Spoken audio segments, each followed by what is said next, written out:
Run on this computer. Okay, we are recording. Okay, it's about a 5-second delay.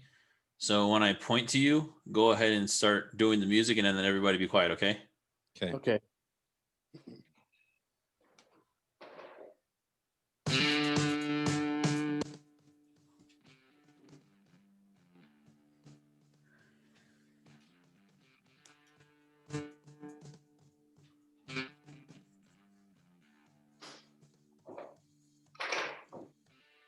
What's up, Pierce? What's up, Episode 119. We're back at it again. It's our third podcast in the new year. I think we're back on a roll. What do you say? How are you? Yeah. I'm gonna have to go back and change the number. I put 118 again. That's hilarious. No, that's right. Unless I'm wrong. Maybe it is 118. Was it 117 last week? I don't know. I'm so thrown off. No, I think we're on. I think this is 119. Somebody correct us if we don't even know which podcast we're on. We're a little out of practice, a little bit rusty. It's all good. Yeah. We got a guest today, dude. Long time no see. What's up, my friend? How are you, dude? Long time. Good, man. Trying to stay COVID free. How are you guys? Same, dude. Same. Trying to stay COVID free, indeed. Have you been? Are you in queue to get the vaccination or the vaccine? It's a little bit sore subject for me right now. No, I'm totally down to get the vaccination. I would like to get it, but I think we're supposedly in line, but I've heard no details. And I guess teachers are supposed to get it like mid-March at the latest. I suppose. I think it's like into February to mid-March, something like that. But we're all going back in person next week. And I was actually in person this week because we had access testing, and I help with the access testing. So yeah. So I think it's going to be a day late and dollar short. It cracks me up because by the time we get the podcast, by the time we get the vaccination in mid-March, then I'll take it. And then it's like what, 4, 5, 6 weeks? How long are they saying before you get the second one? I'm not sure. 4 weeks. 4 weeks. Okay. Yep. So then I'm going to get it 4 weeks after that. And then they say it's like 4 to 5 weeks after that till you reach full immunity. So I should be super immune just in time to be off for the summer. Beautiful system. Yeah. So no, I would like to get it. It make me feel a little safer. I'm not too mandatory. Is in person mandatory for everyone across the board in Colorado? Well, some weirdness. It's been weird. I was telling Mike, it was kind of like a dangling carrot for a long time.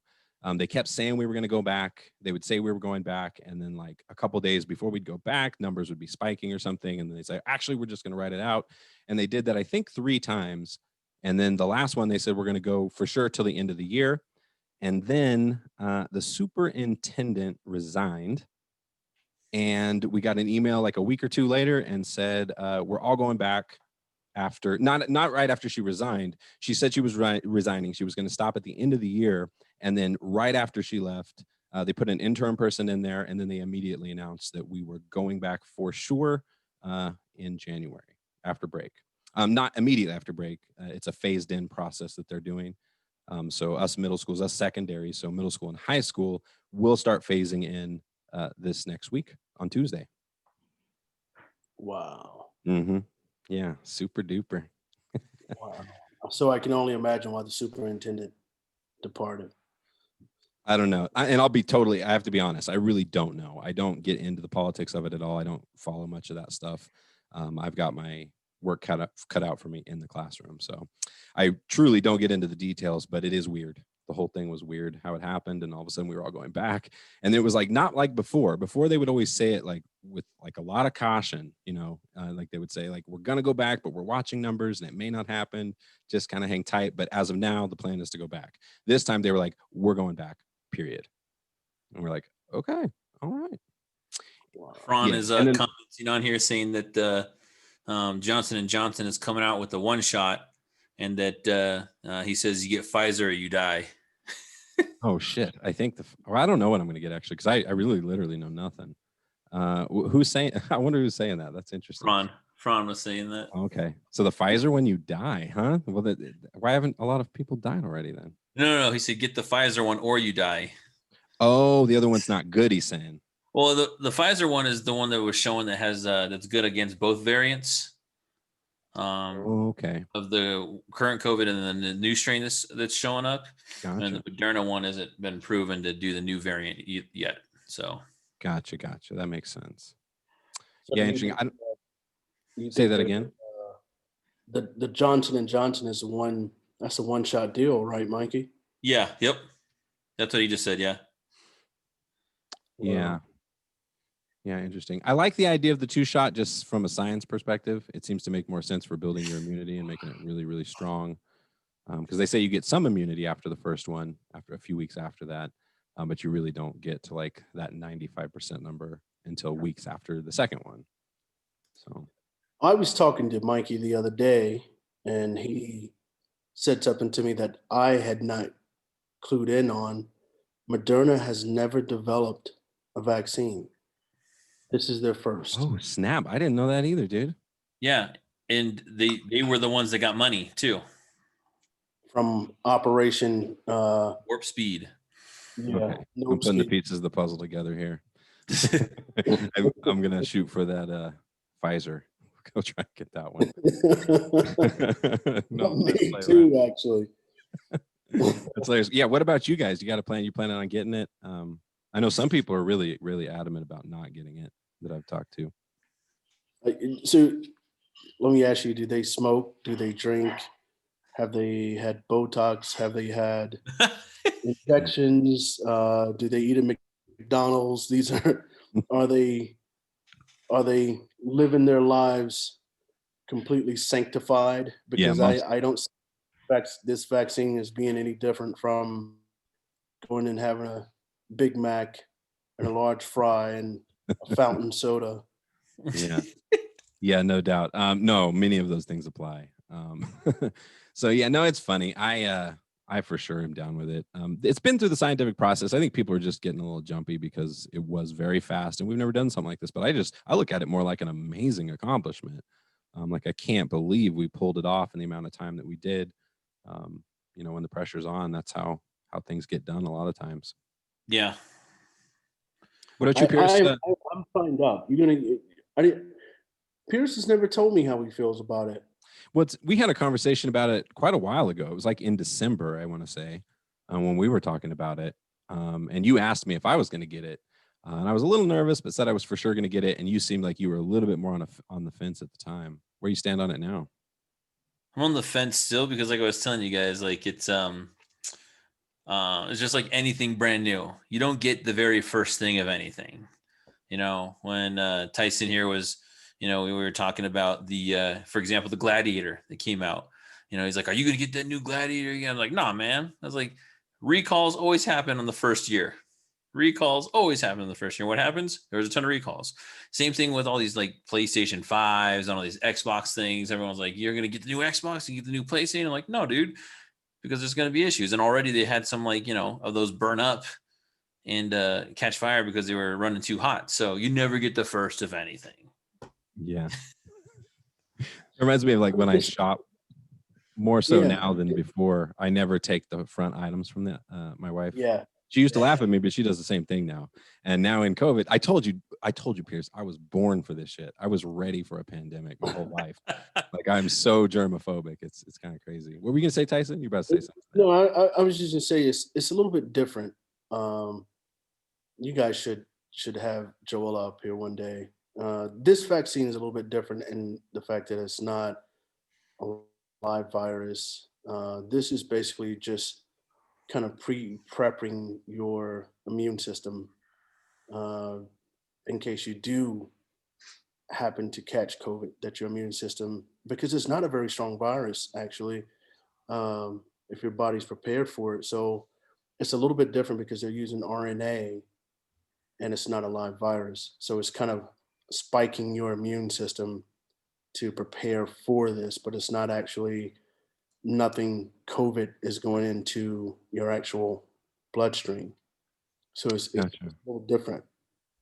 Does Joella know a lot about the vaccines in general? Because I would love to talk vaccines sometimes. Oh, that's I'm all very she does. That's all she does. Clinical trials. Yeah, clinical Oh, trials, oh, approval, dude. Yeah, approval, the make whole a note shebang. there, So, Pierce. I'm sorry, yeah. I keep talking over you. It's really annoying with No, the no, no, Zoom no, because no. if I no. talk, it like lowers your volume or whatever. Yeah, I would love to have her on and talk some vaccines, just because I'm very curious about that whole process. I know there's a lot to it. It's very detailed, and there are different types of vaccines. I was curious, like how much of it, in general, not just the Corona one, but in general vaccines, how many of them, what percentage of them are like live in some form or another, and how many are something different. And I know with the mRNA, it's totally new and totally different. And for sure Yeah, not alive. she's been working. She was working on some interesting stuff. She actually, she worked on the H1N1 vaccine, the clinical trials, and I just literally, she was probably working 70 hours a week. I Damn. mean, it was.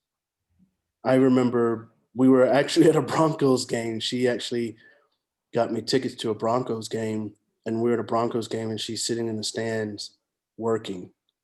Um, during that time frame, she was working. One of the people that she was working with then was Dr. Fauci. Oh wow. Uh, yeah. So, and it's crazy because I'm like, they came out with it so fast, and she was like, well, actually, it's not that fast. And then she gave me like some clinical breakdown, and I'm like, it's like this. I'm like, okay, oh, all right, it's not fast. Okay. She, starts spewing off all these factoids about clinical trials, but yeah, she knows this stuff, man, like the back of her hand. That's what she does, clinical trials. That's amazing. We should definitely have her on, Pierce. Yeah. I would love to go there and talk I about mean, all this stuff. she's there right now, so just go back there and go get her. Yeah, Tyson. like Tiara did that spot last week. Let's, Shit. let's do it. Let's do an impromptu. I'm very curious to know. I think one of her, you guys should ask her about coming out very fast. Um, Yeah, I was curious too because my first question was I thought I had read or heard somewhere at one point that they had actually started working on various coronavirus vaccines, like as early as like 2005, six, something like that. But it was different strains and stuff. Obviously, it wasn't this exact one. yeah, I think COVID is not new. I think it's just this strand that's This novel. one, yeah. Yeah, coronavirus um, has always been. Oh, there she is. I think it's always been around, but you should ask her that question. Hey, come here for a second. Let her know she's about to be live on Facebook. Yeah. They What's wanted up? to. They were saying that it was very fast that the vaccine was being released, and I tried to tell them the way you educated me that it's not actually fast. Well, it's just that normally what happens is that they wait for FDA approval to start mass producing. But in these cases, they started producing when they started doing the studies. And so it got it quicker because they basically got ahead of it and they already were producing for 6 months the drug they didn't know would get approved, but they were hoping it would, so that it took 6 months out. Normally they would wait until they got approval like in November and December, and then they would start mass producing and it would take 6 months. But instead they took a gamble and started mass producing it before they got approval, so that it got rid of 6 months of a normal process. Oh, that's amazing. Okay, that's definitely very clear. I Dang. was telling them that this is not your typical vaccine in the sense that it's not a live virus, or they're not actually injecting you with coronavirus. Joe, I was saying that I would love to have you on like an entire episode sometime and just talk about that stuff because I'm so curious about vaccinations and like how they work in general.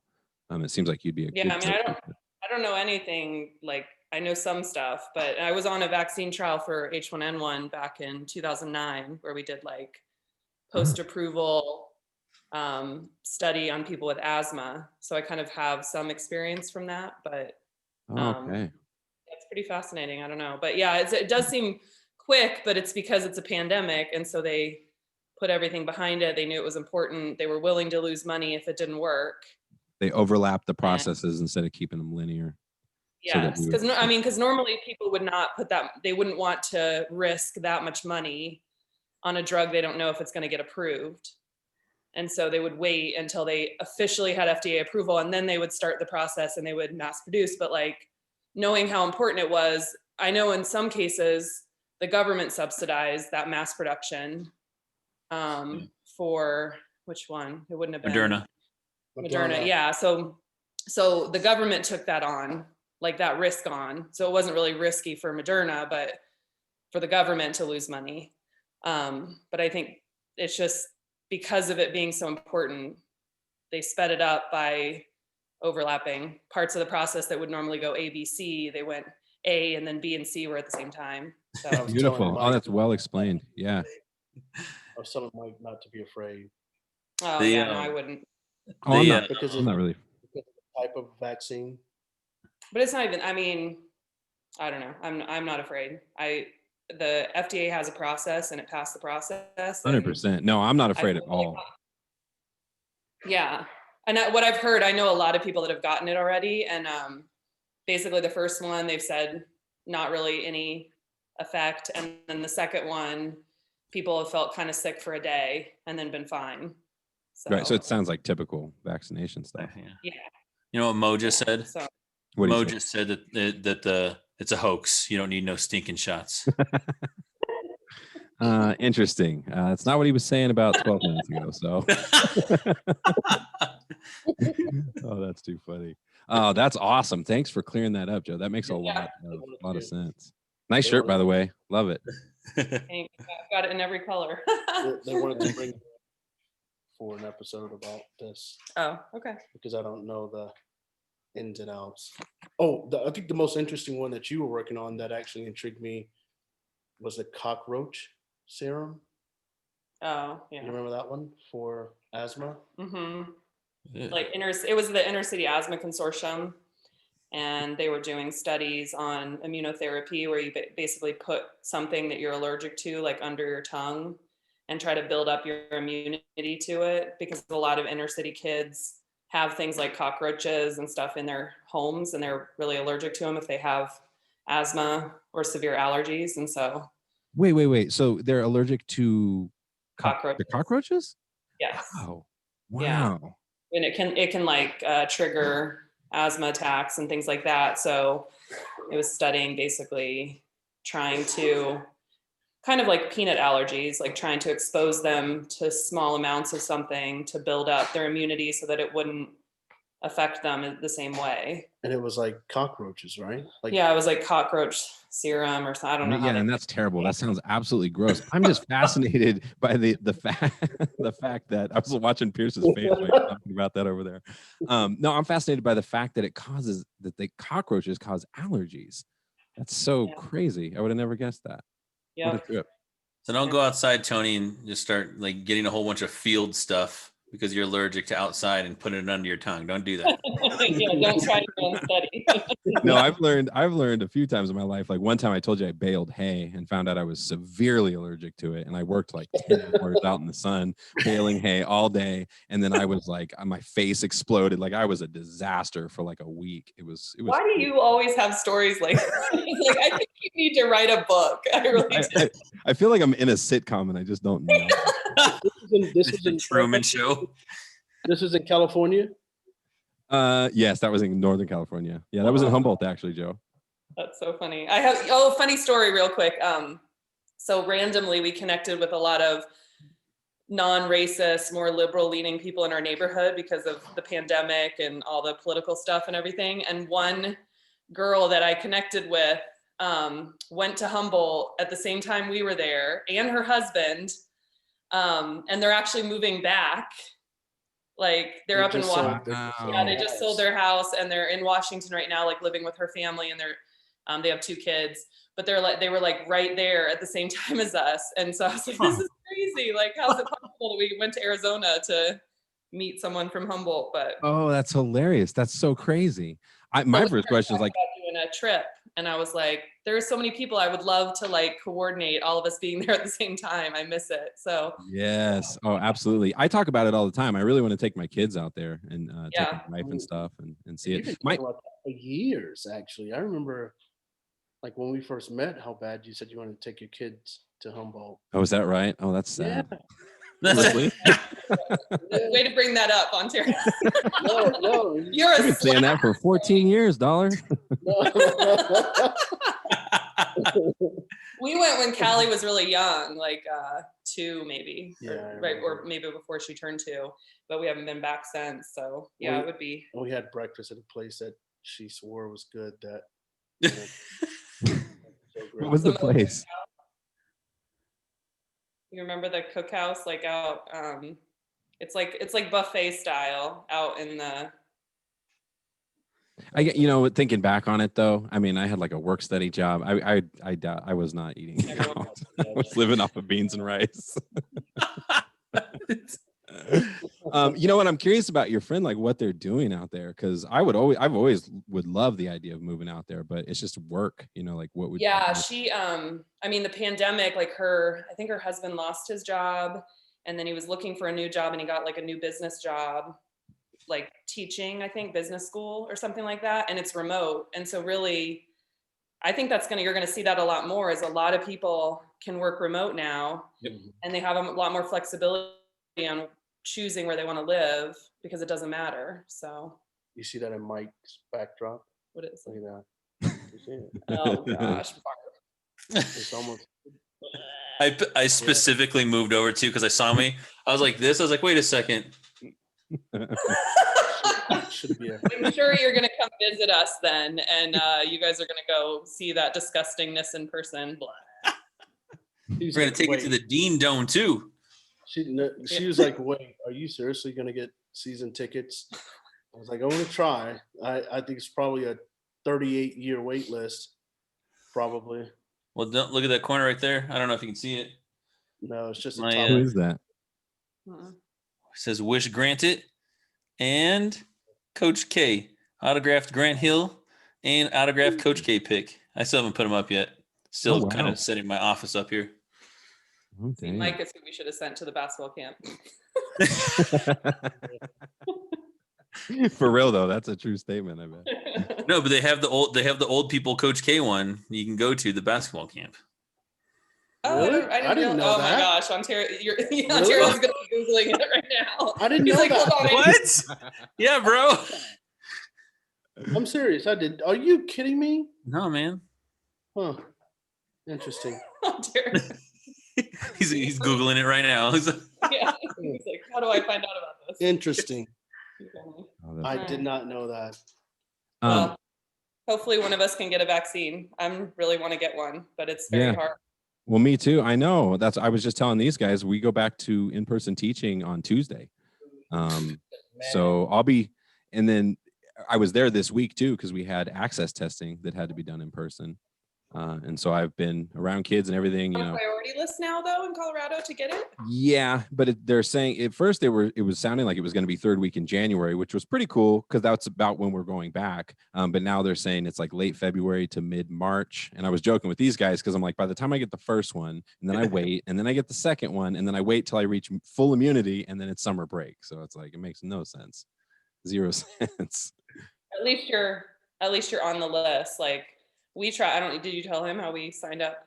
We signed up to volunteer. Yeah, we signed up to volunteer and we're like 800 something on the list of like wait list. So what we're up against is people getting paid by their employer, Blue Cross Blue Shield, to volunteer.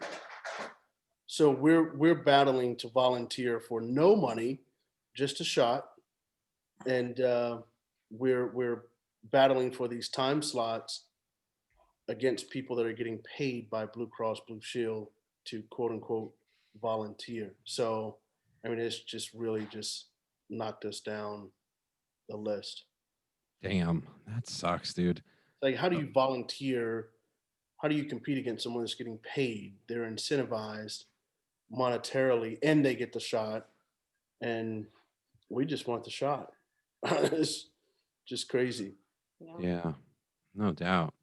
Yeah, that's a real bummer. It's been far from perfect too. It's just far as like distribution and everything goes. Like it's just depends on where you are, like locally. Oh yeah, did you hear that they said they were releasing the national stockpile and it was already gone? It's already gone. It's been gone. They said for 2 months. The last 2 months has been gone. Holy shit. Shocking. Yeah. So those people I know that are scared, they're definitely in the minority, I guess, because there's a lot of people getting that. Well, it's part of the reason why, like, he didn't say they were Bye, guys. Bye. Thanks, Joe. Part of the reason he said he was releasing it is because Joe Biden announced that's one of the first things that he was going to do. I'm going to do it first. Yeah. So then Trump announced that he was going to do it. And now they said, what stockpile? I just can't make this up. What you got on my stockpile, homie? What stockpile? Wow. He's so out of touch with his own administration. They probably went to him and said, Mr. President, there is no stockpile. And he had no earthly clue that there was no stockpile. So, yeah.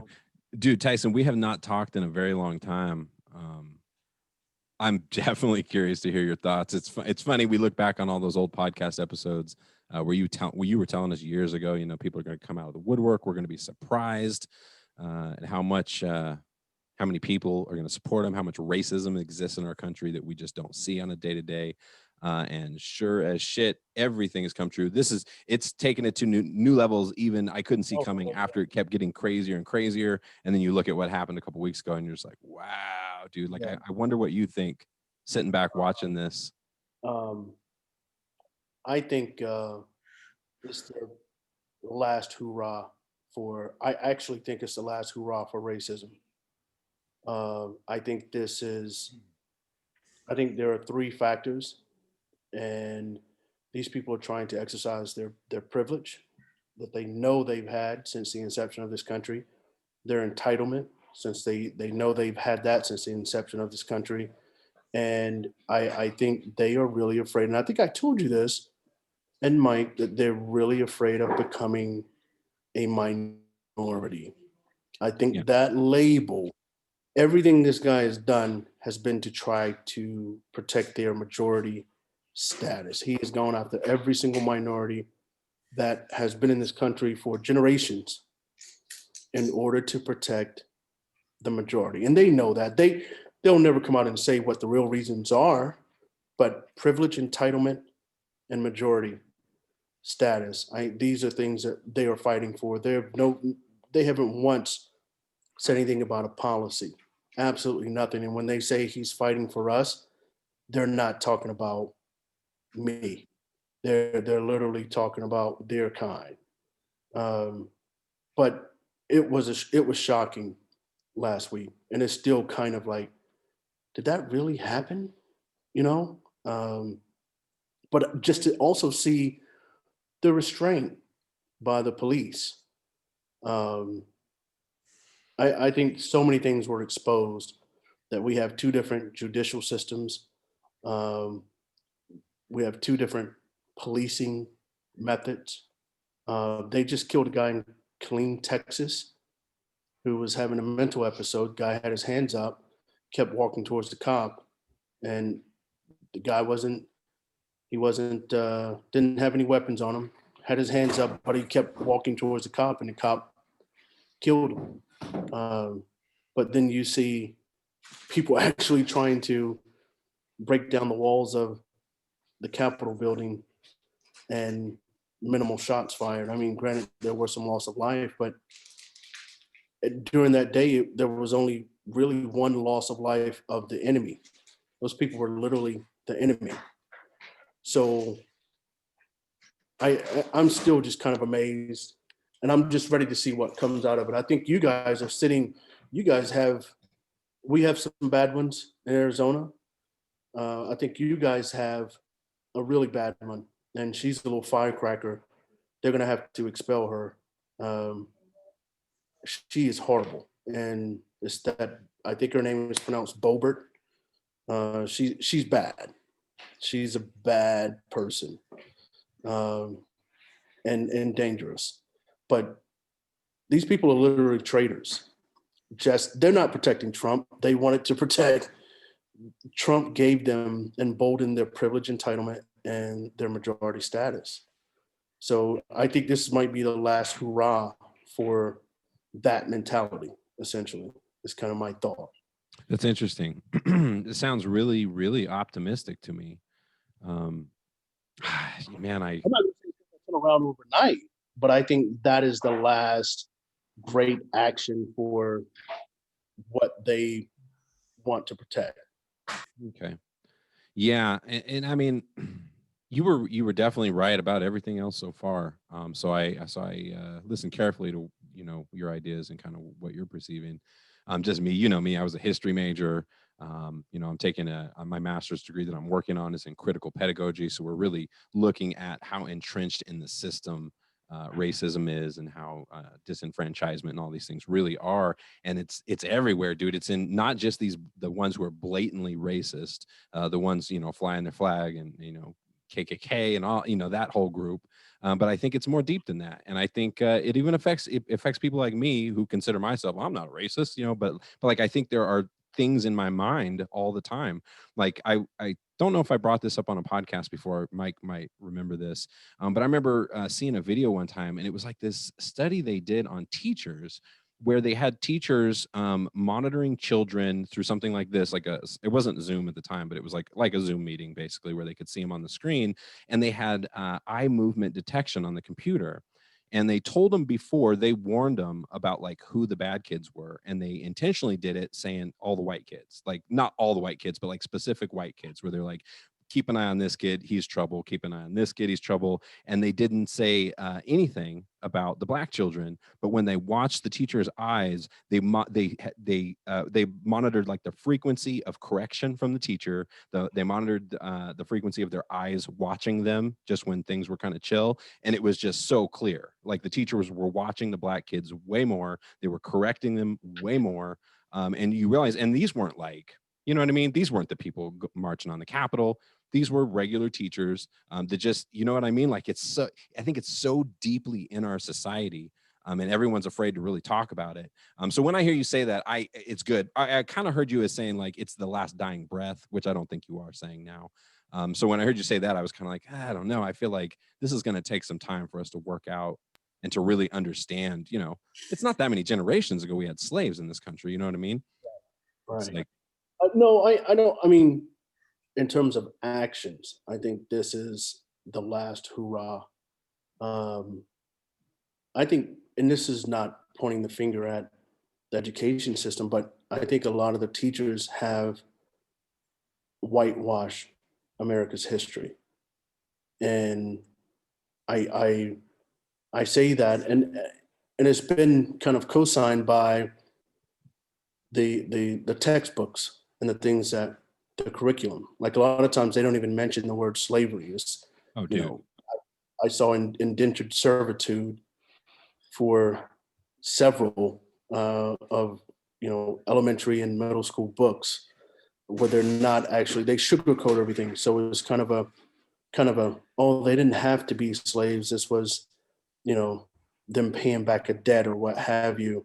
But I think America has a very ugly history that has never been addressed properly. And it's kind of like when you have an illness that you don't go to the doctor for, and it continues to develop and grow and grow. And then it either results in death or something, loss of limb or what have you. When if you were to have it addressed or address it, then you can start to heal and recover. America's never been, they skipped from step A to step Z and said, oh, don't worry about the middle. Like in Germany, when I was in Germany, I went to several concentration camps. And these things are a huge part of their history. And they actually, I'm not going to say they embrace it, but they teach it and instill it because they don't want history to repeat itself. We have never done that. We've never taken that method in this country. They've taken slave quarters instead of making them historical landmarks. They've turned them into shops in places like South Carolina.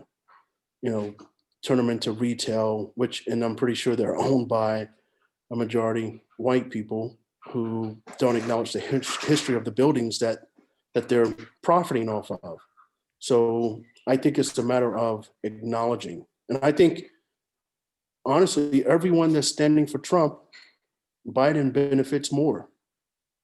He benefits these people more, but they could care less because it's not about the policies. It's not about what he's able to do for them.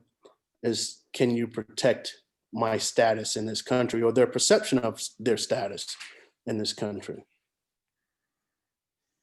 Yeah, that's interesting. So, So you're a fan of Biden, not a fan? Where do you stand on? You think he's I don't know. I think he's trying. When you look at who he is surrounding himself with, that's a heck of an effort. Um, he I think he's actually putting his money where his mouth is. So I mean, it remains to be seen. I think he is what I actually, and I hate to say it, but I think had he ran against Trump 4 years ago, there would be no Trump today, because America is so embraced by male dominance. You know, if you have a candidate like him, I don't know. I like the fact that he's actually making an effort. He's not going to be perfect. President Obama was far from perfect, and they made it a mission on the night of his inauguration. They were having secret meetings, Mitch McConnell and all those guys, on how to stop him. At every turn, they wanted to stop him and basically delegitimize his presidency. So I think he's going to be great. I think he has a lot of answers. I think the country will turn a corner this year. I'm going to project this year. And I think a lot of people are going to crawl back into their racist holes. But I think that one of the things that's upsetting me is that they have to make examples out of some of these people. If they don't, it's going to repeat itself a lot sooner than what we know, because and we are seeing some of that, right? Well, Yeah. so they have so far, they have almost 200 cases that they've opened up on the rioters, right? And I want to say like over a third of them have actually had charges put against them. So 200 people, like 70 something, 80 of them have cases and charges against them, and they have a ton more. Like if you look at the FBI's like website, there's like pages and pages that they've taken from still cameras, asking, do you know this person? Do you know this person? Do you know this person? Do you know this person? And like every day they take pictures down because people are coming forward and saying, oh yeah, I know that person. Like and ratting them out. Let me tell you what Black America thinks about these people that they've arrested. And I feel confident in speaking. I can't say this without solid proof, but I feel confident in saying that they feel these people are going to receive a slap on the wrist. They're going to receive, it's the sob story of my client has no priors. My client's an outstanding citizen. They're going to the blame game is you already see that happening on Donald Trump. He told me to go there. He wanted us there. He told us to go to the Capitol. They're going to point the finger. Another thing that's going to come back to bite people, or to help those, but it's going to be a slap in our face, is how many judges he appointed. He appointed a lot of judges. And these people are the exact people that are going to be overseeing these cases. And prime example, you look at that rapist at Stanford, and the judge said he didn't want to ruin that kid's life over rape, essentially. So I think what you're going to see is it's going to be a lot of disappointing sentencing. I think a lot of probation. Like I saw one of the guys that took out the lectern, Nancy Pelosi's lectern. He's looking at the camera smiling as he's carrying out her lectern. He was arrested and he was released on bail because he was a stay-at-home father and he needed to be there to take his kids to school. And literally, this is what they said: shop at the grocery store, go to the grocery store and shop for his family and cook dinner. Where were his kids that day? And does the dude live in Washington, D.C.? Right. No, he lives in Florida. And he got bail. He's out. He's got to be out to take care of his kids, but he could go to the Capitol. Yes, because he was a stay-at-home dad he needed to get out. He needed to be out. So we're already starting to see some of that privilege, and I think it's going to be, unfortunately, I think it's going to be more disappointing because there's going to be a lot of probation sentences handed out because judges don't want to ruin these good people, these good people's lives. It's interesting. Yeah, I mean, well, did you see a few of them, like before they even were able to get home, were put on the no fly, and so like there's like that one dude who's like flipping out at the airport, and he's like, they called me a terrorist, and he's crying. He's like, it's ruined my life. And it's like, well, what'd you expect, bro? Like, you guys marched into a federal, like, what did you expect, guys? Like, what? Yeah. Well, we're white. We're white, though. Yeah, exactly. And you know what?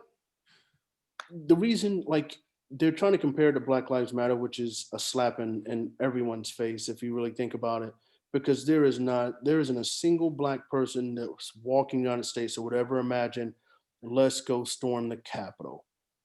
The thought wouldn't even cross our minds. But these people have been privileged for so long that they can actually think, and not only think that, but they can carry it out and think that it's okay because they know that their privilege and entitlement. Likely, a lot of these people think that Trump is going to pardon them. That's what a lot of them are believing, and that's their privilege and entitlement. The judge is going to be lenient. But sorry, Mike. Did you see the one dude with the buffalo horns and the skin, the shaman?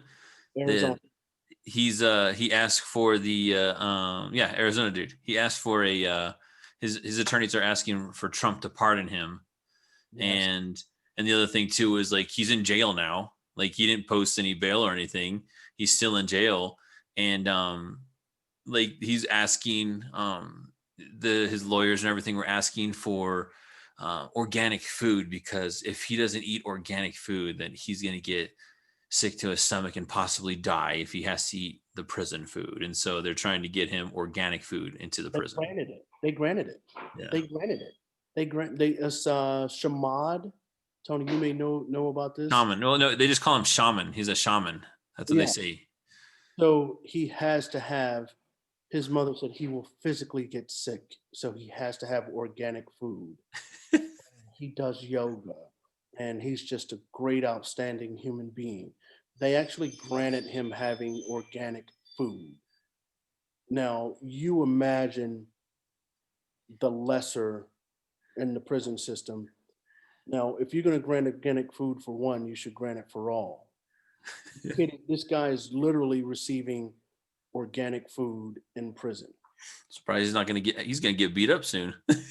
Yeah, it's crazy. But to even grant that, and you're giving these other prisoners literally slop, again, that privilege is following him, is with him behind jail bars. It's crazy. And then watch him only get probation. He's facing up to 25 years. But, like again, these judges are strategically placed. I don't think a lot of these people are going to serve any serious hard time, or if they do, it's going to end up being like the actress that paid to have her kid admitted to USC, where she received what? She was Becky from Full House, yes. Right? Yep. Yes. And you see privilege like that, whereas you have a young lady in Texas that had falsified documents to get her kids into a much better school. She's serving 5 years. And, so you see things like that. A much better private school. She just wanted a better education for her kids. She gets 5 years. So that's what happens. And the judges don't value everyone's life equally. Yeah, that's depressing. But that's exactly what I'm talking about, man. It's so entrenched in our system. And it's situations like this. And I think I do see kind of your point in like it being the last big action, only because maybe never before has it been so blatant. I mean, the privilege was so clear. Because I was watching it and that's what I was thinking. I was like, holy crap. Like, can you imagine if Black Lives Matter started busting down doors and shit well, they wouldn't have made it to the steps, because remember, they have photos and video of military standing on the step. had little rows of soldiers standing on the steps. So Didn't they they would have get never. pepper sprayed as well? That was on Yeah, the, yeah. yeah, yeah. And someone else said, imagine if these were Muslims, they would have been sniped from the Oh, rooftops. geez. Yeah. Yeah, Yeah, yeah. that's So truth. yeah, it's all about privilege. It is all 100% about these people felt privileged and entitled, and they can do this. Well, This is mine. That's how they see it. yeah, well, except I don't think they see themselves as privileged. I think that's a big part of this problem.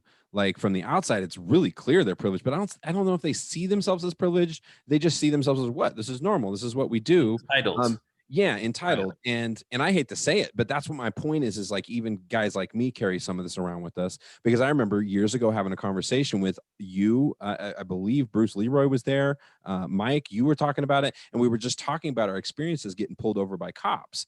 And I was like dumbfounded. And it was like a really naive moment for me where I was sitting there going, what the fuck? Like Yeah. literally, like this is really happening. Like your experiences are so different. I remember you talking about your experiences at car salesman and going in and stuff like that. And I remember waking up slowly to all this stuff. And so I think these guys, they're not like, yes, we have extra privileges. I don't think they consciously think that at all. I think they just walk around like the shit don't stink and they can just go march in and how dare you not give me organic food in the, you know what I mean? Like they're not even aware.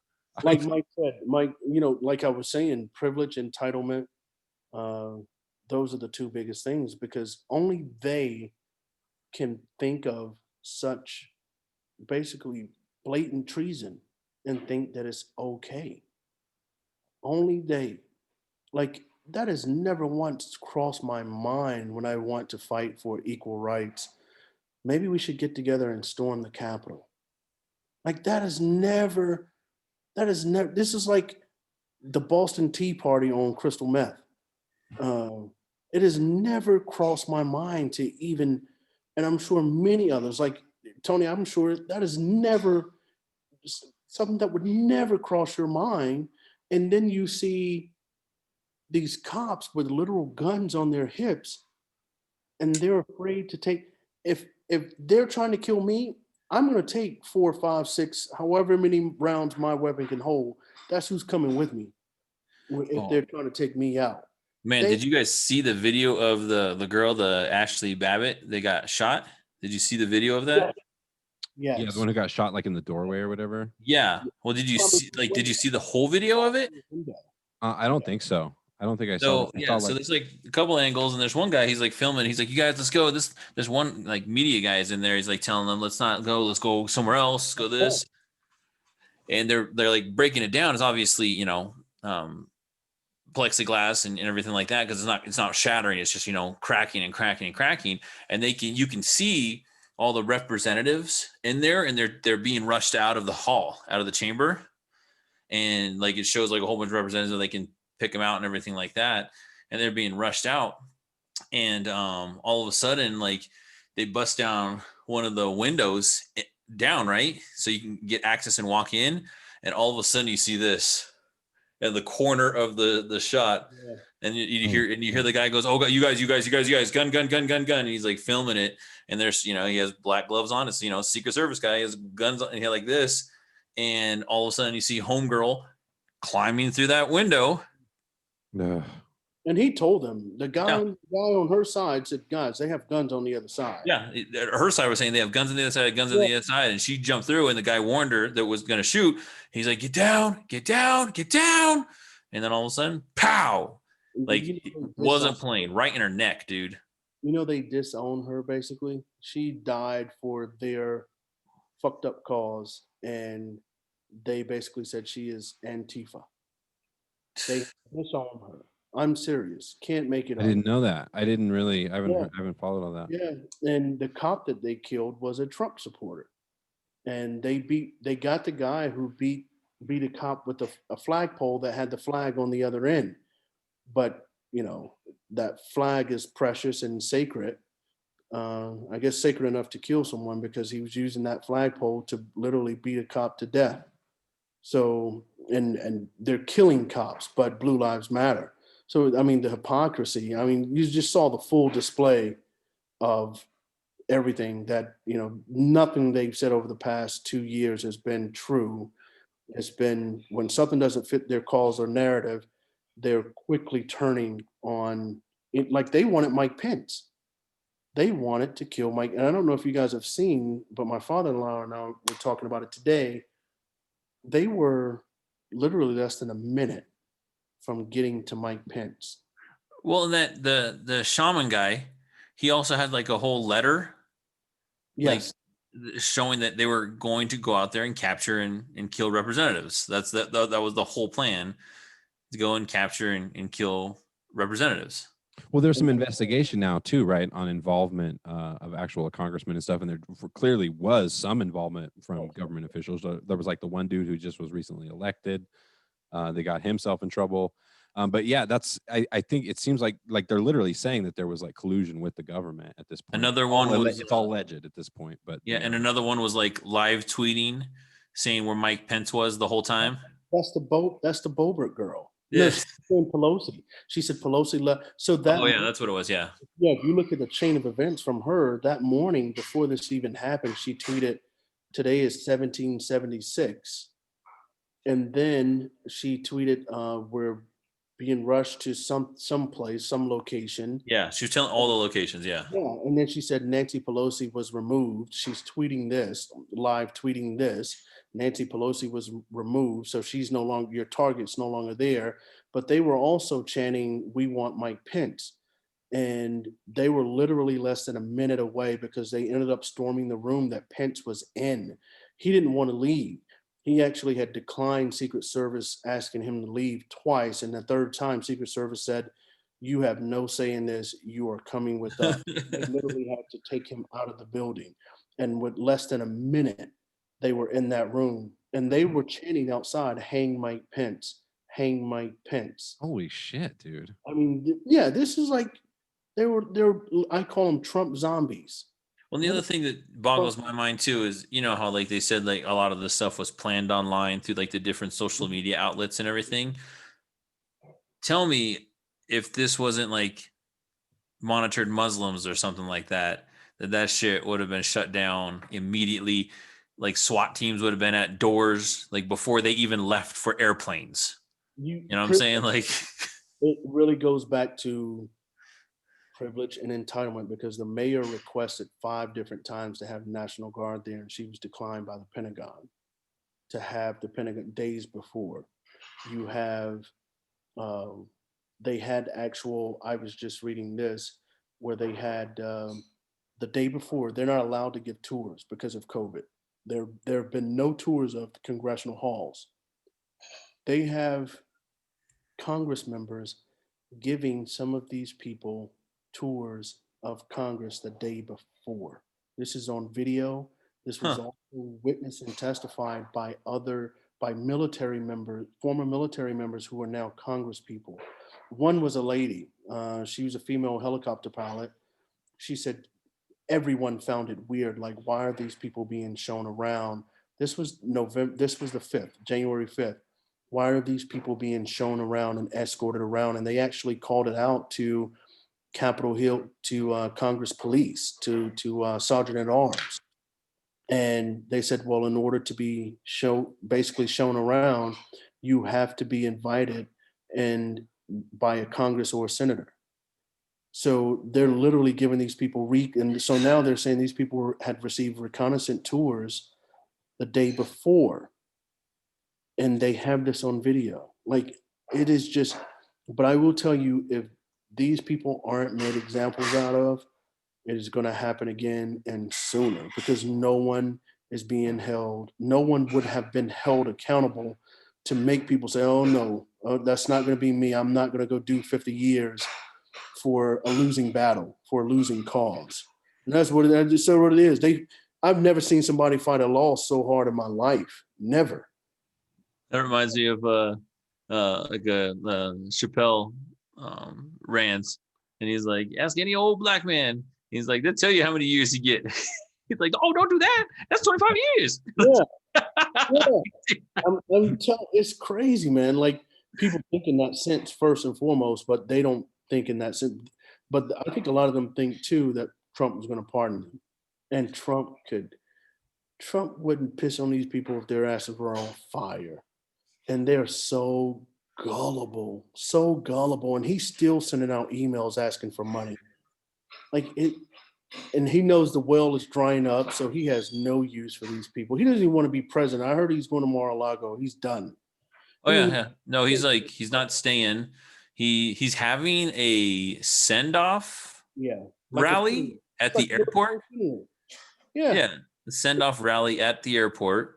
He's not even like doing the traditional inauguration, then leaving in the helicopter deal. This is the first time ever that an outgoing president has ever declined going to the inauguration ever. I heard like his daughter's going though. She's not going now. Oh, she's not going. Yeah. Okay. And yeah, he's getting a 21 gun salute at the airport. I mean, that's what they do at funerals. So it's a sad day for him and his supporters. But I think the New York Attorney General said January 21st, she has like 18 or 19 indictments waiting for him. Wow. Oh, damn. She's already, because he's not a sitting president, so he can be now convicted. Yeah, they said the indictments are waiting for him. And then what's going to happen to him too? He's going to be sued by these people that Congress too. They're going to sue Trump. Yep. Wow. So that's why he was trying to say, if you are violent, you're no supporter of mine, because he's trying to wash his hands with this stuff because he knows the lawsuits are coming. I mean, he's going to be in ruin. Well, I was telling Tony the last time, dude, they're getting sued. The Trump administration is getting sued by the voting place for like $1.3 billion. Billion dollars. Yep. Oh, you want to know something even crazier? He has told his people not to pay Rudy Giuliani what he owes him.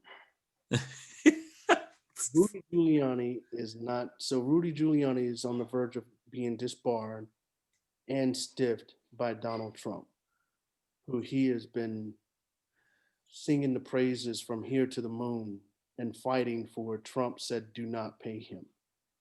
This is who he is. And he's a dysfunctional individual, dude. Yeah. Like, for reals. Yeah. I had seen a fellow teacher posted not too long ago, like they were like legit serious. The dude should be on suicide watch. Can you imagine? But like, who knows? Like, I don't even understand how his brain works, to be honest. Well, there's going to be like Tyson was just saying, there is so many like litigations waiting. There's so many, charges and everything that are sitting in like, not just like New York, but they're, other states too, dude. They're all coming out. And as soon as, the 21st comes, they're letting them go. And storming Congress ruined any attempts of a federal pardon for him. They said if he pardons himself, he is really up shit's creek without a paddle. That he is done. His own attorneys have told him that you're done. If you can't even do that now, don't even think about doing it. So in Mike Pence, I don't understand. I just these people are still following their leader. It's insane, man. It's sad. But if they don't address it and actually make examples out of these people, including congressmen and law enforcement and military soldiers that were there, then it's going to happen again. It's going to be worse. It is, because that's just going to reinforce and reiterate to them they do indeed have privilege and entitlement in this country that they can exercise whenever they feel like it, even if it means breaking the law. Yeah, I feel nervous about 2024 already. I'm already scared of what's going to happen because we saw what happened. Like, that's how the things tend to work. It's like that pendulum that swings back and forth. And I remember when Obama got elected, and it was like, it was amazing, from my perspective. It sounds hilarious. I'm a grown ass man. I literally cried that night. I was so excited to see like change in our country and like moving in a different direction. And then you watched, especially after he got reelected, like the amount of hatred and just vitriol and just It just grew around us. And then that's how we ended up with this situation where Donald Trump became the president. And you get this wild ass, dysfunctional, psychological nut just walking around. He just, I don't even I don't understand. He doesn't seem even to act in self-interest at times. And you don't even understand it because like that, if there's one thing I understand about the guy is he's driven by self-interest. But every once in a while, he just does some random shit, and you're like, "Wait, why are you even doing that?" Like, I don't even just saying shit, not even thinking about what you're doing. So I'm fearful of like what's going to happen 4 years from now if this is where things are currently, and then we get 4 years of Democratic leadership, and we're starting to see. It just depends on how things go, I guess. But I am fearful to see how far back that pendulum might swing again in 4 years, or even especially if a Democrat does get elected again in 4 years, what'll happen. They have 4 years to make if they don't, they have 4 years to really make examples of these people, including Trump. They have 4 years. If they don't, it probably will happen in 2024 that we have a Trump 2.0. And they would have examined what Trump failed, how he failed, and make sure then to not go down the same course, but still have a lot of Trump in them, and it will be bad. But if they don't do anything to these people, you can, like you said, it'll be sooner than later. We'll probably be looking at 2024. They have to make examples out of these people. They have to. You think that'll happen? Not consistently. I think if you have 50 that are prosecuted, and I'm just throwing out a number, if you have 50 that are prosecuted and you only severely punish 10, that's not going to get the message across. That's not going to get the point across. I think at some point, if it's done right over the next 4 years, you can kind of deprogram some of these people. If Trump is, you got to think about this too. There's so much stuff that's going to come out probably starting January 21 that we had no idea was going on the back end with Donald Trump in the White House. So as those things start to come out, and maybe people will start to come to the realization that they were falling a false prophet. Maybe they have 4 years, man. They have to do everything right to make sure we don't have another Donald Trump. They have 4 years, maybe not even 4. They might have 2 because there are a lot of elections in 2022, to make sure that they take care of this, right? I think New York is going to be the nail in the coffin for Trump. His own niece is suing him. She's the one who wrote the book, right? Yeah. There's another lady that he sexually assaulted. She said, "I'm waiting for you," because apparently I think she might even have a Bill Clinton situation where she has his DNA or something. I don't know, something crazy, but she said she said, "I'm waiting for January 21." And it's on basically. So I think Melania is going to leave him. And I think if he's ruined the right way, you won't see another Trump for a long time in this country. But if he is not held accountable, and the people that basically the traitors, I mean, they had Confederate flags in Congress, never been done before. Never. Even back in civil rights, it was never once has there been a Confederate flag in the halls of Congress. This is how bold and entitled these people are. So I think part of the problem is they're going to have to. Someone said, "Do you think that we're focusing too much on foreign threats when we should be focusing on domestic threats?" And I think that's true. I think that's absolutely true. We focus on foreign stuff like crazy though, dude. Like in that COVID relief bill, like that all those memes went up, with like, Iran getting money. What was it, India or Pakistan, where it's getting like millions of dollars for transgendered studies? Why are we funding their transgendered studies? I looked into a lot of the funding, and after I saw a congresswoman, she said a lot of people are seeing it just as a dollar sign, but if you look deeper into it, a lot of that money is going to fund embassies. It's going for foreign relations. There's a lot of things, and when I heard, because at first I was like, why are these countries getting the money? But when you look into it, there's a lot of things that actually benefit America and Americans. Like if you have someone going over to India that's getting in trouble, and I'm just naming India, but if you have someone going over to an American go over to India getting in trouble, you have to have a certain level of diplomacy, and to have that person needs to have a certain level of American representation. Though that funding goes for all of the above. It was really deep what she said, and I wish I could find it again. But she said it's a lot of people are just looking at the dollar signs, but it was a lot more. There's a lot larger reasons, and 9 times out of 10 is to benefit actually Americans that may be living there even Huh. Okay. in these different countries.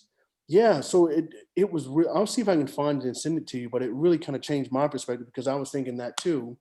Like, and also kind of that kind of falls into the Trump narrative of America first. And it's like, okay, well, everyone's saying America first, but we're sending all this money overseas. But this Congress lady, she just, I mean, Broke it down. oh man, it was deep. I was like, wow, I never thought about that. All I care about is let me get this 10K at the minimum of student loans. I don't think that's enough, man. I really don't. It's a start. I will take a start. But you know what? But the biggest thing I'm actually happy about for people, the potential for minimum wage increase, and it's been long overdue. It has really. There's still some places I think, like even here, I'm in Idaho. I think their minimum wage is $7.25. Yes, What? I'm not making this up, bro. 725. I literally remember making 725. Yeah, when I was 16. Right.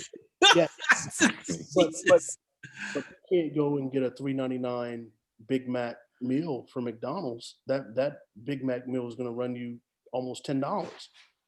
And so everything around us has gone up except for wages. Like $7. There are a ton. There are actually quite a few states that are still $7.25. Yeah. $7.25 an hour, but everything just to live and breathe has gone up around them. And these people don't deserve that. I don't like everyone isn't privy to a top-notch Division I education. And even some of those people can't find jobs that to make the income to keep themselves afloat. So you can't say, oh, that's the choices that they make. That's bullshit. That is just a cop out for people to turn the other cheek and look the other way. I'm really hopeful that this gets through where it is $15 an hour, because it is time to bring wages into the 21st century. Look at that. That is legit. Yeah, Oh my God.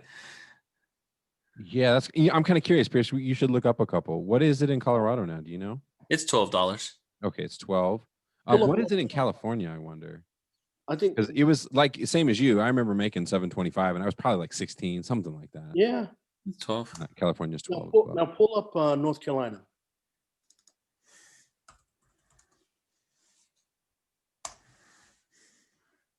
Huh? There are quite a few states. I think Texas may be one of them too. And Yeah. how can you live like that? Look at that. And then when you ask, why do people resort to a life of crime? It's not that they want to. It may be the only way they can provide. Some of them, not all of them. But to $7.25 an hour for a location like Texas. Bro, no excuses. I think Arizona's $7.25 too. No excuses. No excuses. So, I would like, and then these people come, oh, my business is going to shut down, but you didn't complain when you went up $1 on your chicken sandwich. You didn't complain when you're selling fountain sodas for $3.50 when it's nothing but ice and water. Things like that. You didn't complain when gas went from 99, I remember 99 cents, actually about 70, 79, 89 cents a gallon to $2 and $3 a gallon. No one complained then. So we I left. remember going old man status. And when I first saw that sodas at restaurants were like $3.50, you could fit a 12-ounce can inside a whole, like a big glass with ice, a whole 12-ounce can, $3.50. I was an old ass man. I was like, I'm going to drink my $3.50 worth of sodas. Now, I will say this: if you eat at Chick-fil-A, you got some money.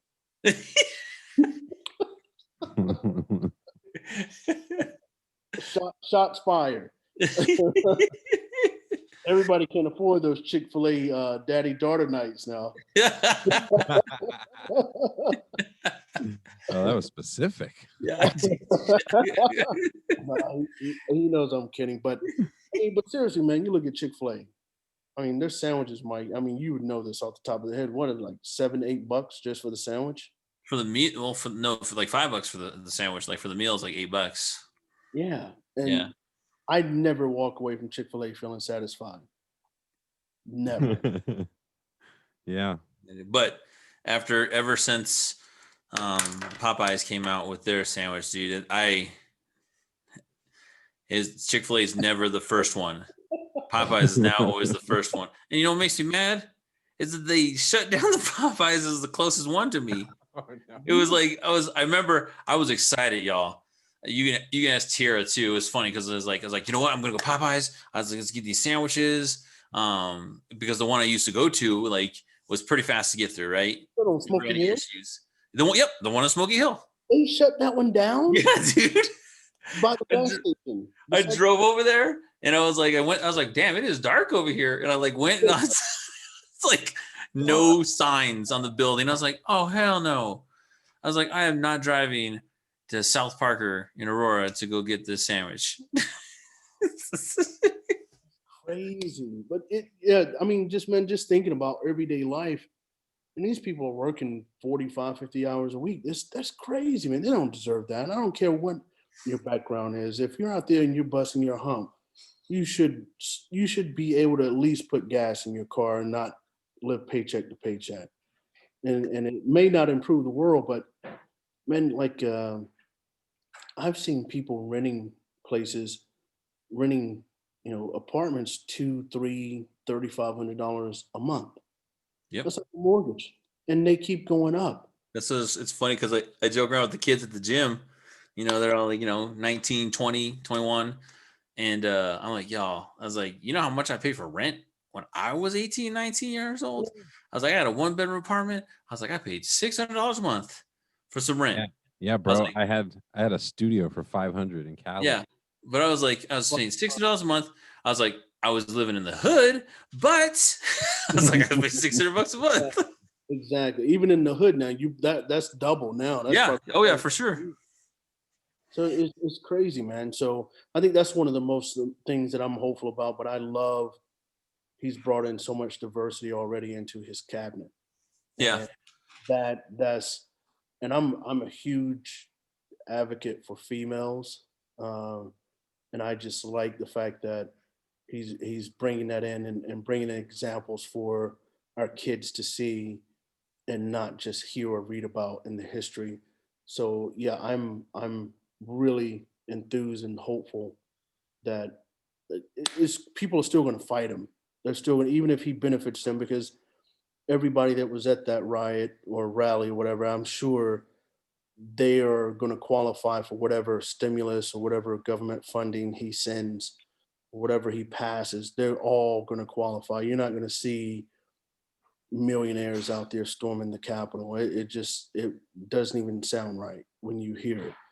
So they're all going to benefit from a Joe Biden. So it's just cool. So it just tells you that they weren't fighting for their livelihoods. They were fighting for their privilege and entitlement. Tyson, you got it wrong. Millionaires do storm the Capitol, but they do it in the form of lobbyists. In a suit.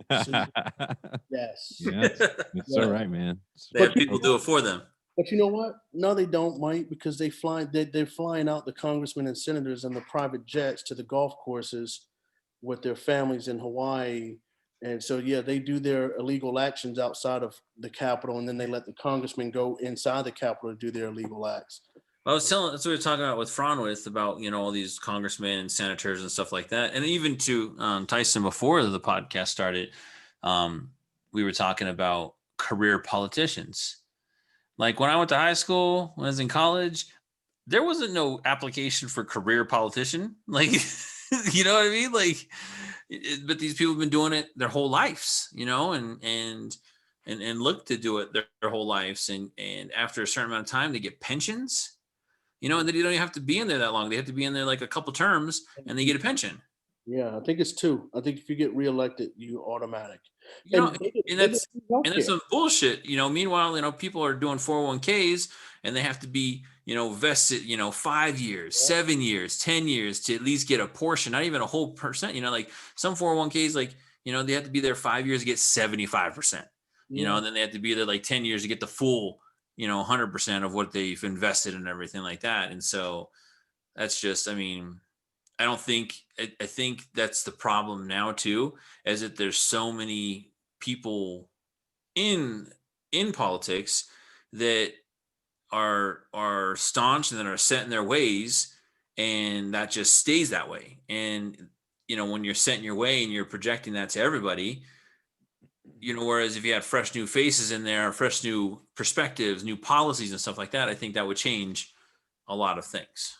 I don't think it takes nothing to be a politician nowadays, and they don't have the same level of dignity. Well, that's different for the presidency, right? You have to have some sort of experience, and you know what I mean? You have to know what you're doing to become the president, right? Well, or being super sarcastic. Or a failed businessman. Yeah. Well, did you say homegirl just got her GED? Is that what you're telling me? Yes, less than 6 months ago. That Tony, I don't know if you put Lauren Boebert, I think is her name. Oh yeah, here in Colorado. Yeah, that makes sense. She got a GED less than 6 months ago. Yeah, that sounds. I didn't know that, but that sounds about right. She is a United States Congresswoman. I'm not saying it should be impossible. I'm not saying you have to have a college degree, but you have shown no effort until now. Like, she was elected on nothing. She was elected running on nothing. And that's just baffling to me. Her husband, I think, is convicted for exposing himself to a minor. Holy shit. Yeah, she's been convicted. I think she's been arrested 4 or 5 times.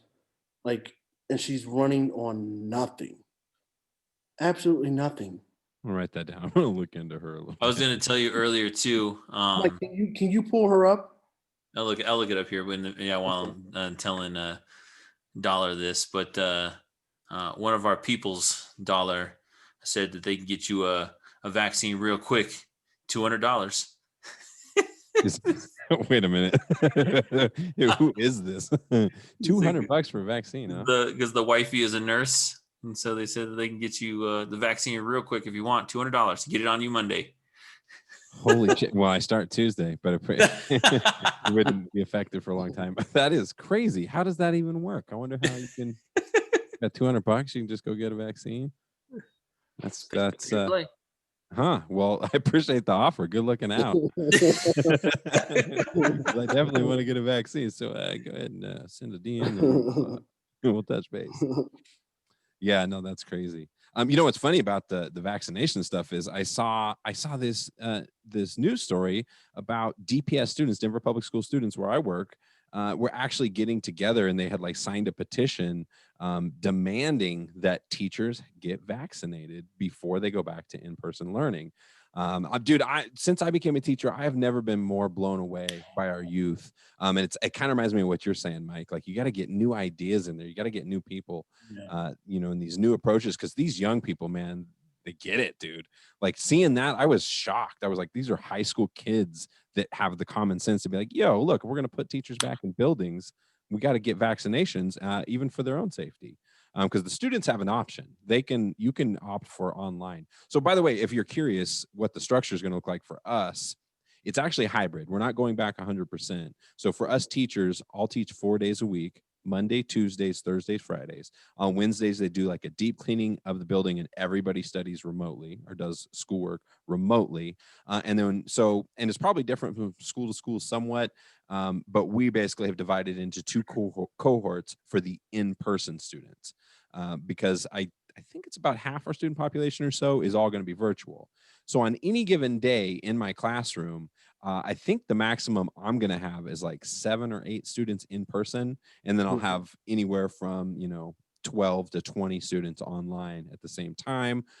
So it's going to be really weird. That's going to be the hardest part, is teaching like both at the same time. But I am thankful for the fact that so many students decided to go virtual, so that we're not like forced into these super crowded classrooms. Because you saw, Pierce, I sent you pictures of my classroom. I think it was Yeah, that's what I was gonna say. It was like all those sneeze guards you got everywhere. Yeah, they have like they gave us barriers to put around each desk and stuff, and then we had to create seating charts. And so if you have a low enough number in your classes, then you can put spaces between the students and everything. But for our schools, it's only a 3-foot requirement for students, as opposed to the 6-foot, just because 3-foot's literally not feasible. Can I put this out there real quick, since you brought up the kids? Moderna, and I think Pfizer. Moderna, I know Moderna has a clinical trial that they're looking for 3,000 kids between the ages of 12 to 17 for COVID-19 vaccine trials. So hopefully we'll be seeing something soon, but they need 3,000 kids, ages 12 to 17 for the Moderna trial. And I think it's kind of the same concept, but it's just a more watered down dose, if you will, for the clinical trial. So, that's something that could possibly help the kids as well. Is that they are conducting the clinical trial for kids 12 to 17. I think Right, that's because kids won't be getting this at all right now, right? yeah, Initially, they have to run those trials. yeah. Hmm. Yeah, So, interesting. so how do you feel about going back in person? Like, truthfully, like, you kind of Yeah, boots on the ground. How do you yeah. feel? Uh, you know,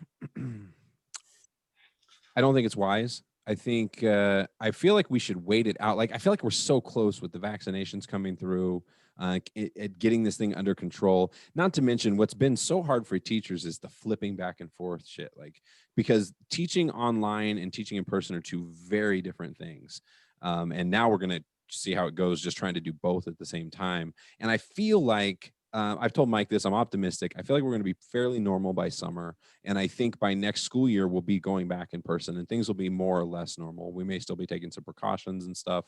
But I just think it's unwise. I think we're jumping the gun a little bit. And I know everybody's concerned about the kids. Trust me, that's why I'm in this profession. I'm very concerned about these kids. It's real, like the effects, the mental health effects, the falling behind in school, because it works really great for some students. But I'd say probably the majority of students, it doesn't work as well. They need to be there in person, not to mention, the social aspect and all that. So there's no doubt we need to get kids back in school as soon as possible. That's my stance on it.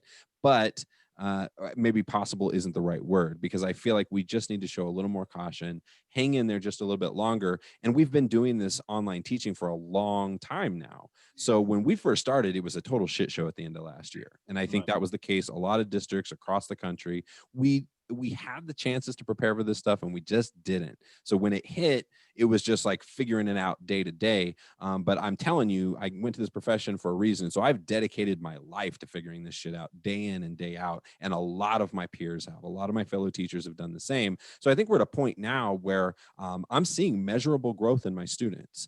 Especially, I was telling Pierce, I used to teach asynchronously. So essentially, it was like a college course where I would upload materials and they had to do it on their own. Where I mean, we're talking about inner city middle school students, so they had to like figure all that shit out on their own.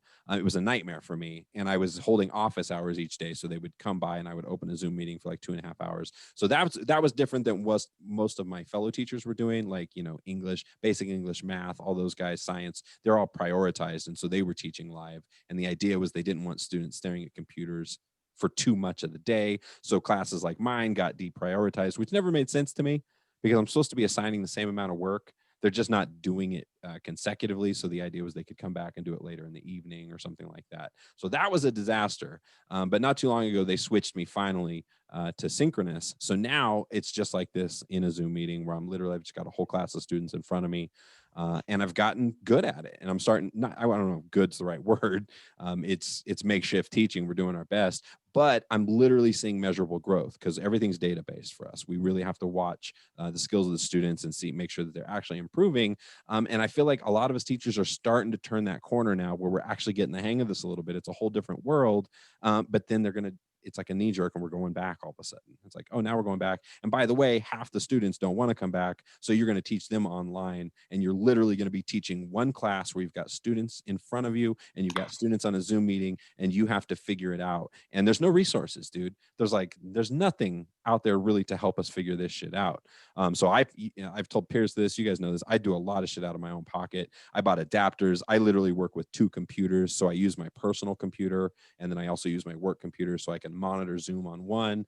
And then I've got adapters so I can hook shit up to my board in the classroom, because my concern was students online won't be able to communicate with the students in the classroom. So it's literally like 2 separate classrooms, but I've got a lot of that figured out.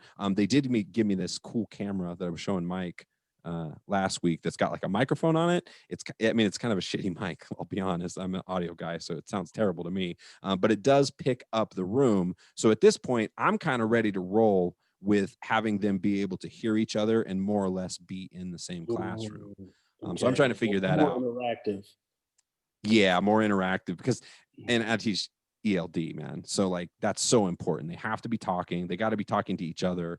And a lot of modern teaching, a lot of stuff I'm learning in my degree now is like, the old way was a teacher standing in front of the classroom and just giving all the information, students sitting, conforming, and just being receptacles for all the wisdom that the teacher has. A lot of those old school thoughts are kind of going out the window, and it's more about students driving their own learning, which requires a lot of collaboration. It requires projects where they've got to figure shit out and figure out how to do things on their own, which asynchronous was a nightmare trying to figure that stuff out. But back to like where we are now, I don't know, man. To answer your original question, I guess I think we should wait until next fall. I think we should write it out. Let us get good, even better at what we're doing, because we may have to fall back on this again at some point in the future. And it's better that we just build the infrastructure. We build, get these teachers better at it and know that it's a possibility for us. Because lucky for me, I was telling Mike, I'm brand new to this. So when the shit hit the fan and all of a sudden it was just like Waxville, it was like, it was easier for me to absorb that change, I think, than a lot of my veteran fellow teachers who I was looking up to big time last year, looking to them for direction when we were in a traditional setting. And then I've watched all of them just scramble. They have no idea. Like, it was amazing to me how many teachers don't really have a handle on technology at all. We were still doing things very old school on paper. Everything was in the classroom, stuff like that. And so I feel like I was able to absorb it a little bit better because I was new. And then also because I did music and stuff for so long and podcasting. And so I'm really used to like working with this kind of equipment. So it's paid off for me, but I think the vast majority of students our teachers had a really steep learning curve at the beginning of this. And I think we're starting to come around the corner. A lot of us are actually seeing growth from our students now. And then we're going to try and go back halfway, which seems really crazy. I'd rather wait and go back 100% when we can. And then in the meantime, figure this out. Yeah. Another question that I have, and hopefully some clarification for me. Do you, as the teacher, am I naive when I think that kids are a lot more? It seems like a lot of people say they're feeling so bad for the kids. They're feeling so bad for the kids. But are we not giving the kids enough credit because they are more flexible than we think? Are we kind of hover parenting because some people think, oh my God, my kid is just going to be ruined for the rest of their lives? Are we not giving these kids enough credit for being as flexible? And technology seems to be in these kids' faces and in their hands 24/7. Was it as hard of a transition as some people are making it out to be for the kids, or was it more difficult for the adults? So therefore, if we think this is more difficult for me, so it has to be more difficult for the kids. I would think that it may be actually easier than what we are assuming for the kids, because technology is really kind of their day-to-day lives. Like even when they're not in the classrooms, even when they're in the classrooms, their source of communication is a text message or a Snapchat or an Instagram. So it's technology. My whole point is technology, even when they're having someone that they communicate with sit right beside them. So are we not giving kids enough credit for being more as for not being as rigid as we think? And or do you think some people are using this as an excuse to be pissed? And I say that because I see posts and see things like people say, "Oh, my kid got missed their last senior volleyball game, and I'm just feel so bad for her or him." And it's like, would you feel bad? Would you feel worse if they were laying in the hospital or you were laying in the hospital because your kid gave this to you? Like, do you think the kids are not? Do you think the kids are more flexible than what we're giving them credit for? Looking Yeah. at it. I think kids are really flexible. I've seen that. The things they bounce back from is pretty remarkable.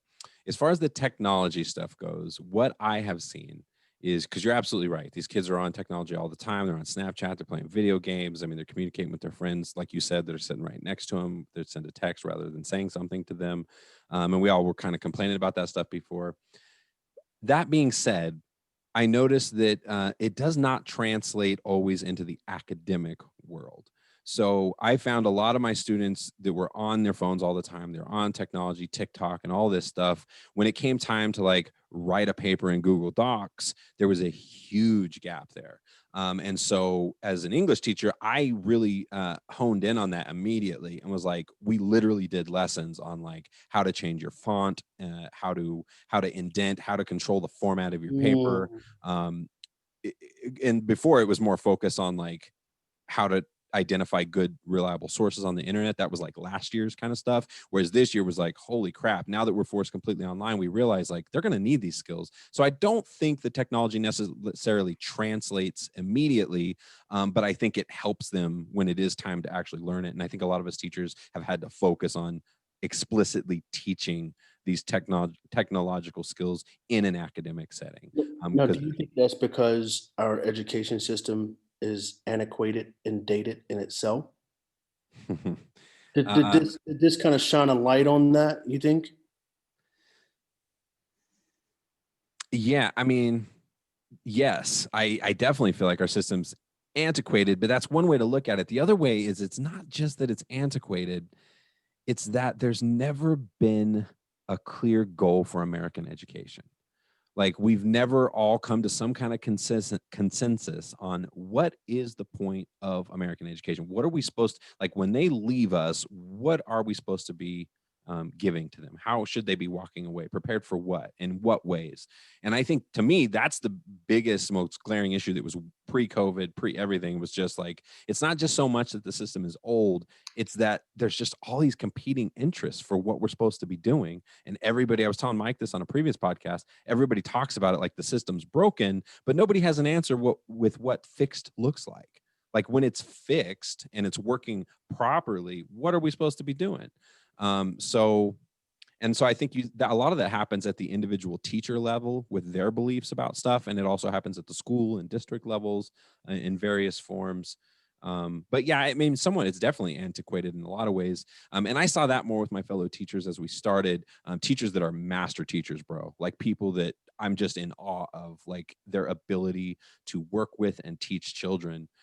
Blew my mind. And then when this hit, I was sort of like, it was jaw dropping how everybody was just struggling to figure out how to conduct a class online or how to use, all the different technology stuff. And there's a lot of it nowadays. We've got all kinds of little tools that we can use that have been around. And a lot of, I think in that way, yeah, I think a lot of teachers have ignored it because the other ways work. They've always worked before.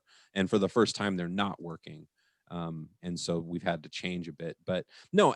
But in general, I agree. I don't think we give kids enough credit. They are extremely flexible, and flexible. Not, that's not the word. What was the word you used? Not flexible, resilient, I guess, or Yeah, yeah, adaptable. yeah. Yeah. And because I agree, because I mean, the kids I work with, that's kind of the big problem is I do hear the other side when they talk about, they're going to lose, they're falling even further behind, because I know firsthand how real that shit is, bro. Like they are behind, they're years behind, and there's science that tells us how that's going to affect their future and what that's going to look like for their family and, their career and what they're going to do with their life.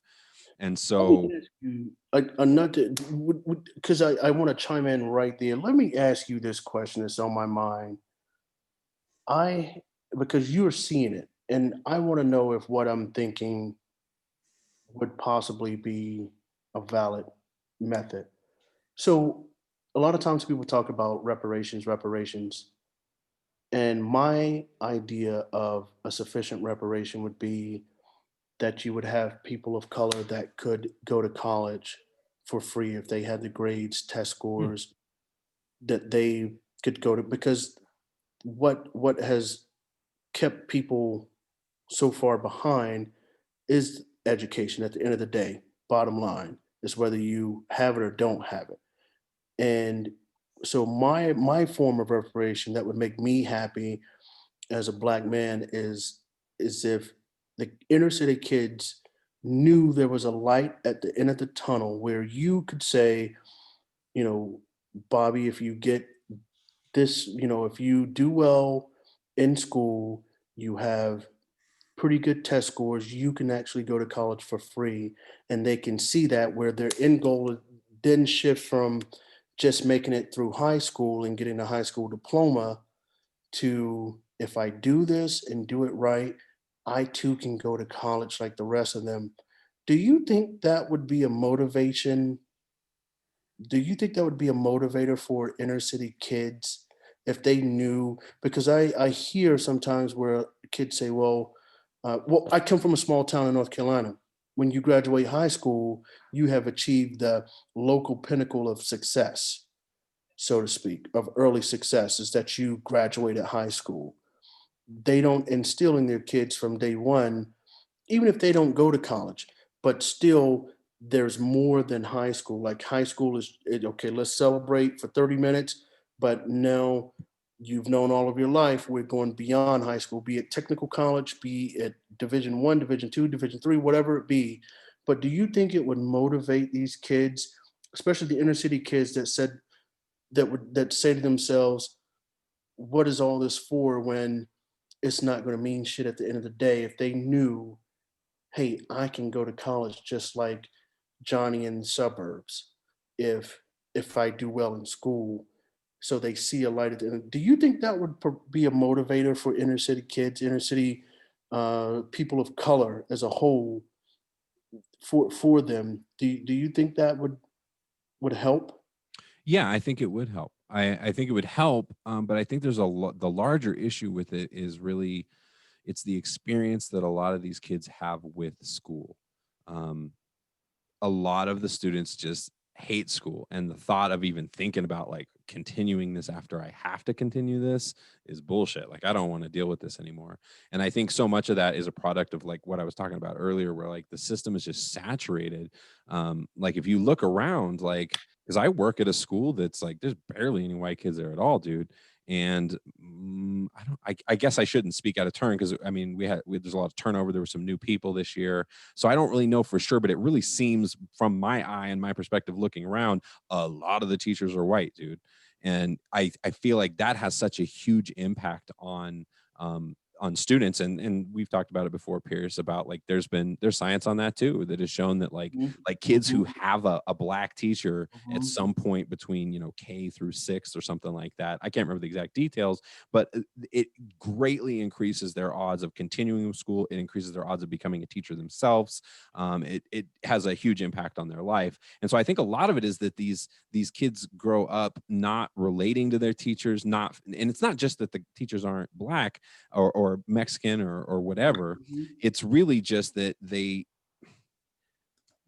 I don't know. I feel like the overwhelming majority of students have a really shitty experience in school, particularly that are in neighborhoods like where I teach, or in Title I schools and stuff like that. And so I think they don't even want to have any part of it. So I think it would help, because I think there is for sure that happening as well, where it's like, what's the point, bro? Like, I ain't going to Mm-hmm. college. We don't, how are we going to get money, et Mm-hmm. cetera. But I think that's only part of the problem. I think the other part is we really have to examine what kind of experience these kids are having at the schools they're going to versus, what's a white kid experiencing in Cherry Creek, in a Cherry Creek school district or something like that. It's a very different experience, and I think they kind of instill college from their freshman year. Like I know when my nephew was in school, when he was doing 1 year in school with us in Arizona, and I think he went on. They had mandatory college day. His school took him to several university campuses to see what campus life looks like, what schools look like, and he said that never happened coming from small town North Carolina. Like the only school you see is a technical community college, which is fine, but you never got to walk a campus and see someone that looks like you and say, "Oh, maybe I can do this," and or be given the keys to kind of drive yourself in that direction. So I was just wondering if I feel like money is not going to help in terms of, and a lot of people are not are against me in that sense. But I feel like money doesn't. When they talk of reparations, money won't help. I think only thing that will help is education I love to it, dude. I think, close yeah. so many gaps, so many gaps. The only thing that will help is the education gap be closed. Do you I know you teach at a school where you're probably not going to hear it as much as maybe a school out in Parker or Cherry Creek or whatever, but do you think there are teachers that walk in on a daily basis that would say there's no hope for this child, and you can literally see it, that this teacher is kind of giving up and not doing their they're not upholding their obligation to help that child? Do you think that's still something that, do you think, I guess, is that as common as we hear? And do you think if a teacher actually showed they care, that it would help? Because I know Yeah. you're very passionate, so I would imagine your kid. I can only imagine your kids are ready to come to your class every day. So because you're innovative and creative, but do you hear and kind of see the teachers that just kind of stick to the literally the ABCs of education, and you see how it's hurting your students? You Yeah. know, Yeah, no, I definitely see that. In teachers' defense, I mean, it's a fucking overwhelming job, bro. Like when I started doing this, I had no idea how deep it was. Like I always had respect for teachers, but I didn't understand like the level of work that it is. And then for a lot of teachers, I think they have that experience where, I mean, I had a student today. He's been trying to get me to play Warzone. I talk a lot about video games with my students, and he was telling me that he really wants to play this Warzone. It's like a COD game, right? Like mhm. you guys know what I'm talking Call of about. Duty. Call of Yeah, Duty. Yeah. And so yeah. he was telling me about it, and he was like, he's been asking me for like 2 weeks, hey, did you get a chance to play that yet? And I told him, I was like, no, man, I really don't even have a chance. He's like, come on, don't, like, in your spare time. And I was like, bro, I don't have spare time. He's like, what about on the weekends? And I was like, I work 7 days a week, man. Like there's no way around it. And he was just like kind of dumbfounded. And so I think teachers, they have a lot on their plates, and it really sucks when you put like hours and hours and hours and hours into a lesson, and it's a very unpredictable profession. You get in the class, something you think was going to work doesn't work. It can be Mm, mhm, extremely disheartening at times, and then you could maybe spend 5 hours putting a lesson together if you're really really dumping yourself into it and trying to make it as amazing as possible, and then you get in there and it falls flat and the students don't have a great experience with it. It's easy to walk away and be like, there's no hope. It's very easy to look at that situation and be like, fuck it, bro, there's nothing we can do here. And I think that happens a lot lot, even with really good teachers. I have moments of discouragement all the time, bro, and I am super passionate. I love my job. And there are days where I just feel like, man, I feel like I'm gonna fall apart. Like I can't keep doing this. Is so hard. And so, in teachers' defense, I think they're up against more than the average person realizes they're up against. But yes, and I definitely see a lot of people that are punching in just like any other job. They're clocking in, they're clocking out, and it is what it is, bro. But I wouldn't say that's the majority at my school. They become desensitized. Mm-hmm. It's like if you're surrounded, like physicians, a lot of physicians that I talk to, if you're surrounded by death on a daily basis, you become you're desensitized to it. Where that first 5-10 deaths, it severely affects you. So I just wonder if that plays any role. I salute you and I'm proud of you and I thank you because teachers, man, you guys catch it on both ends. You're possibly catching it from the kids and then you're catching it from even politicians like that don't feel that teachers are worth their weight. Like it's just amazing to me how teachers are not valued, and the fact that they're molding and shaping and the appreciation. So I definitely thank you. Oh shit, man! No, thanks. You made me feel like a military veteran or something. That's No, just don't. No, that's meant. Hey, you're fighting a battle. It's a different kind of battle. You're not going to save them all, and you're going to have a lifelong impression on some of these kids. So, as long as you keep that in mind, and you took the difficult route. You didn't have to go to that school, I would imagine. So you didn't take the easy cake route. You actually took a very difficult path in teaching. So I no, can only thanks, man. imagine your obstacles. Yeah, and I wouldn't have it any other way. I mean, that was a big part of why I wanted to do the job. It wasn't just like teaching just anybody, because I'll tell you, man, as rough as it can be sometimes, this seems like a cakewalk compared to me when and I don't have experience with it, but just imagining like going to Cherry Creek and working in a school like that, like I don't think I could sleep good at night, dude. Like I feel like there are places where teachers are really, really, really needed, and there are places where they got everything they need. They got all the funding, they got all the financing, they got great teachers that are super educated. Where they are, like you say, they're prepping them for college the whole time. That stuff, I don't know. I should be careful with how I say it, I guess, but it makes me feel a little nauseous when I think about it. Like the idea of working in a place like that, where it is, not like where I work at. So no, I appreciate it, man. Those are kind words and everything. But it really makes me happy. I did all this. It's in a way, it's self-serving because I just wanted to feel like I was making a difference. And I think I was inspired by people like when Staff Sergeant Lacey McDonald came on the podcast, who Mike went to high school with. And he just inspired the shit out of me. And that was my connection to that school, was finding out, like, oh, there's this place. And the funny thing was it was so close to where I was working at the time that it was almost like everything just kind of, the door opened up, the path was right in front of me, and it was just a matter of like I had to knuckle down and do the work to get there. But no, man, it's a problem in this country. I really think so. And I think it's not just school though. I think it's our entire system. I think all these systems are set up in a way where there are always privileged people. There are always people that are going to have an easier path. And then there are those that it's just like the downtrodden, the ones that are they've just got a boot on their neck from the day that they're born. And people don't want to look at that. It's hard to look at that in our own society and understand that we have that kind of shit happening all around us. But it really is there all the time, and it permeates all of our systems. I think people see it. The people see it. It's just the problem with this country is, again, going back to what we were talking about earlier, is if you see it, you have to acknowledge it. And then the next question becomes, well, what are we going to do about it? But if you ignore it, you'll never have to answer those questions. And you can remain in your bubble of privilege, your bubble of entitlement. And it's just amazing. And, I see, over the course of the summer, you see, like in my community pages where they're, oh, Antifa may be coming into the suburbs, and should we, like, literally people are freaking out. Should we form a watch group? And I'm in my mind, I'm saying, if you guys are really that concerned, why don't you hire a professional security company instead of being Johnny Law? like riding around on the back of your pickup trucks, but they felt like, my point is, they feel like it was infiltrating or possibly infiltrating their bubble, their sense of security.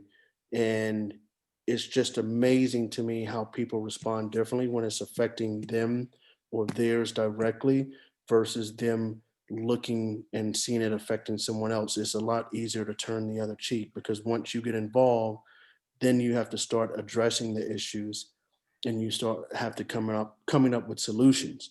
And people don't want, they don't want to be challenged mentally to come up with solutions, because they first, you have to admit it, and they're not even at that stage of admitting that, okay, there is a problem, we have a problem with education, we have a problem socially, because then it becomes, okay, what are we going to do about it, and how are we going to fix it? And everybody's worried about, well, if we fix it, then this person is going to get ahead of me here, or this person there is going to be ahead of me. And that is a problem in itself that needs to be addressed. And I don't know, I don't have any of the answers for that, but I can see the problem within itself. Yeah, I think so. I agree 100%. I think it's hard to look at, but it's also, it's harder to change. We always tend to just stay with what we know, but we got to grow and we got to change. And I know that like there's a lot of statistics now on like jobs, when people are looking for jobs.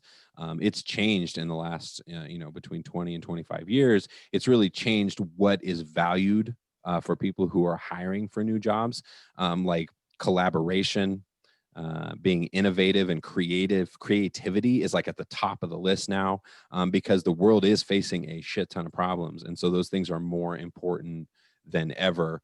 And it's easy. Before, I think for a long time, we were in this mode of just kind of like, we got this shit down. This is what we do. This is how we work. But nowadays, you're exactly right. I mean, there's all sorts of problems in the world, everything from climate change and global warming, to, entrenched racism in our systems, and stuff like you're talking about. I mean, we've got $7.25 as the minimum wage in North Carolina and in Idaho and maybe in Texas and various other countries. These are real issues, and we got to figure out how to fix all this shit. And the only way we're going to be able to do it is to be creative. So I think there is a growing awareness, and that's why I have so much faith in young people. And I really think that old ways die hard, man. And a lot of things change when old people die. I hate to say it.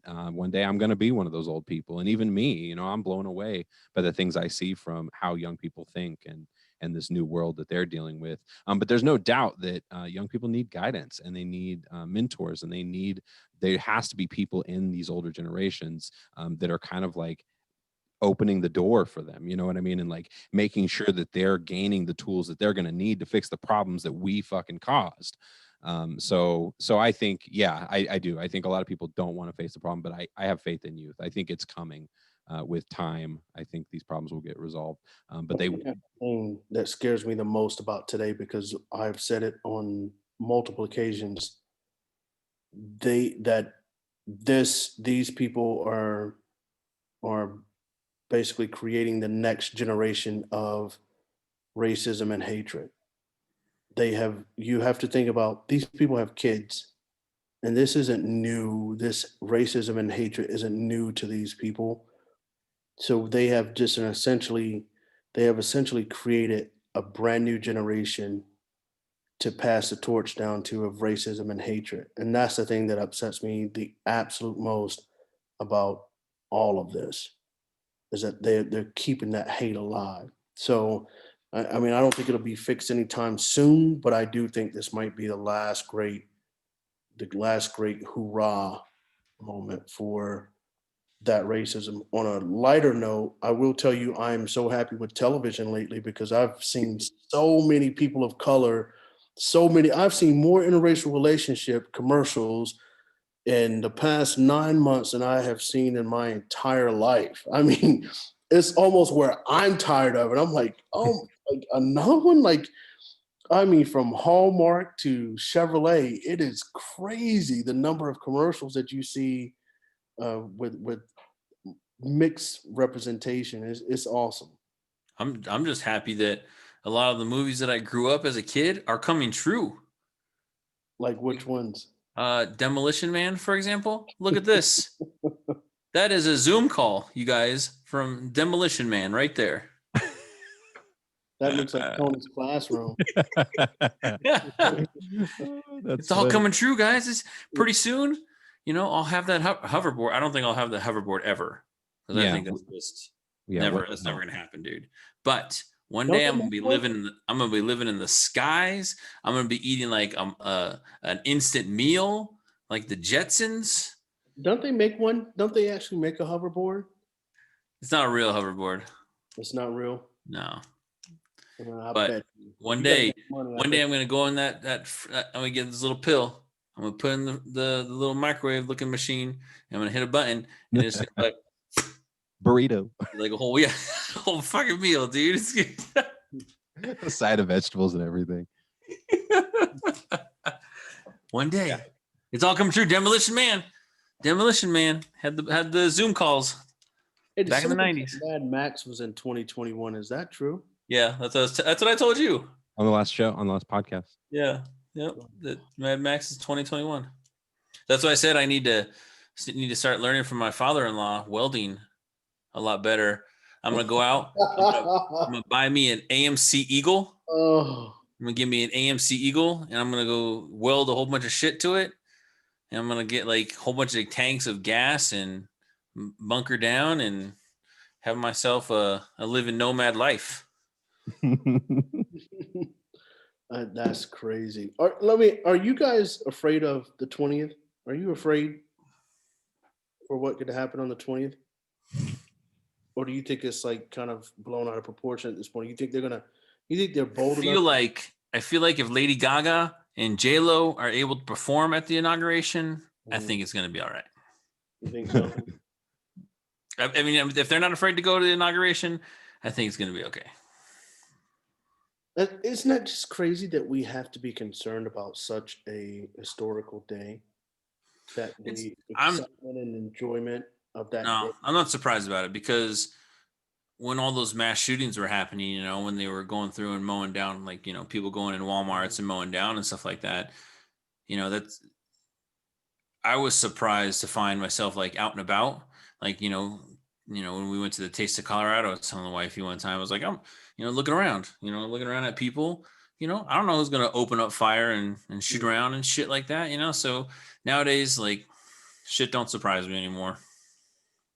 Yeah, no doubt. Like the insurrection against the country, was it's still just beyond comprehension. Yeah, well, I think it's reflective of the times, man. And I think all this shit's been brewing for so long. And I was telling Mike, like before, I've been saying this since the early 2000s, that I was just fearful of how polarized our country was slowly becoming, more accelerated recently. And I was telling him how it just reminded me of like pre-Nazi Germany. And I always try to like put a little disclosure there whenever I say that, because people freak the fuck out. Like, I'm not calling Donald Trump Adolf Hitler. I'm not saying that these people are all Nazis, but it has striking resemblance to me sometimes. And so I think stuff like this, where we are seeing crazy shit, like people marching in the Capitol, I think it's reflective of how polarized our country is and how divided it is. And yeah, I mean, I just think it's real. And I think that I'm not surprised either, like Mike. Not only is we just live in a crazy ass world nowadays, but I really do think that a lot of this stuff has been coming. Like like you said, we're going to, at some point we have to look at this and we have to face it. And we have to face our issues and our problems. But there are a shit ton of people that are just willing to march on the Capitol. And all of a sudden they're screaming at, Republicans. And I don't know if you saw Lindsey Graham was getting harassed. Like all these top level Republicans are getting harassed by these people that are supposedly on their team or whatever. So I feel like I'm not too surprised. I don't know. I'm kind of with Mike. It feels like everything's moving normally. So I'm not too fearful about that, but who knows? I mean, I feel like I don't know shit, to be honest. I feel like I guess at stuff all the time and I have no idea what's actually coming. So hopefully everything is smooth transition and all that, but I'm not surprised either. Wow. Dude, not to totally abruptly change gears like really fast, but that's exactly what I'm about to do. Just on a lighter note, this is crazy. I saw this article about this dude who, I guess he had like bipolar and stuff. And so he was trying to like get himself better. So he literally injected psilocybin into his veins. Like he injected it into his veins as what he thought was going to be some kind of a fix. I guess he had not been taking medications, and then he wanted to fix it in that way. The mushrooms literally started growing inside his blood, bro. In his blood. Yeah. He got super, super sick. He didn't know what was going on. He was like out of it all the time. His family was super worried. I know, Mike, that's the reaction I had, dude, when I read this. And so he had to go to the hospital, and then they tested his blood and everything and realized, wow, he had two. He had a bacterial infection as a result in his blood. And then he also had literally psilocybin growing in his vascular system. This guy was trying to be a real life Groot. A real life Swamp Thing. He was trying to make himself Groot and Swamp Thing over there, dude. Yeah. It seemed like the dude's stable now. He's in stable condition. Everything. They got it. Was it California? Was he in California? A good question. I was actually thinking about that earlier. I was going to try and figure out where that actually. Probably Florida. I read he had fungi growing in his blood. Oh, you did? So you saw that too? Yeah. I thought I go on a trip, right? Yeah, I don't remember. I thought I had it here. I guess I don't have it immediately available.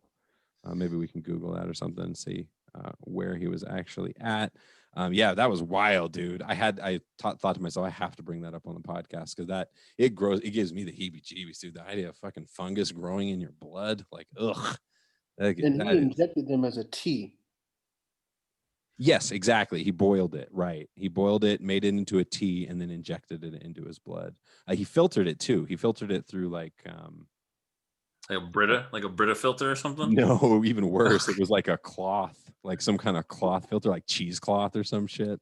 Which is exactly why he was literally. I mean, and he has multi-system organ failure.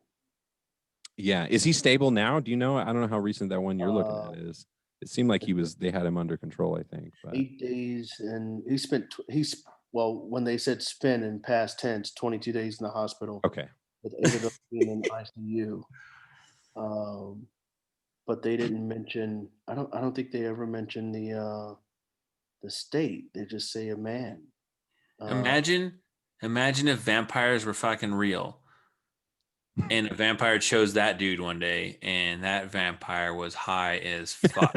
Like you would totally think of that, Pierce. I wonder what the long-term effects will be for him. Yeah. Wow.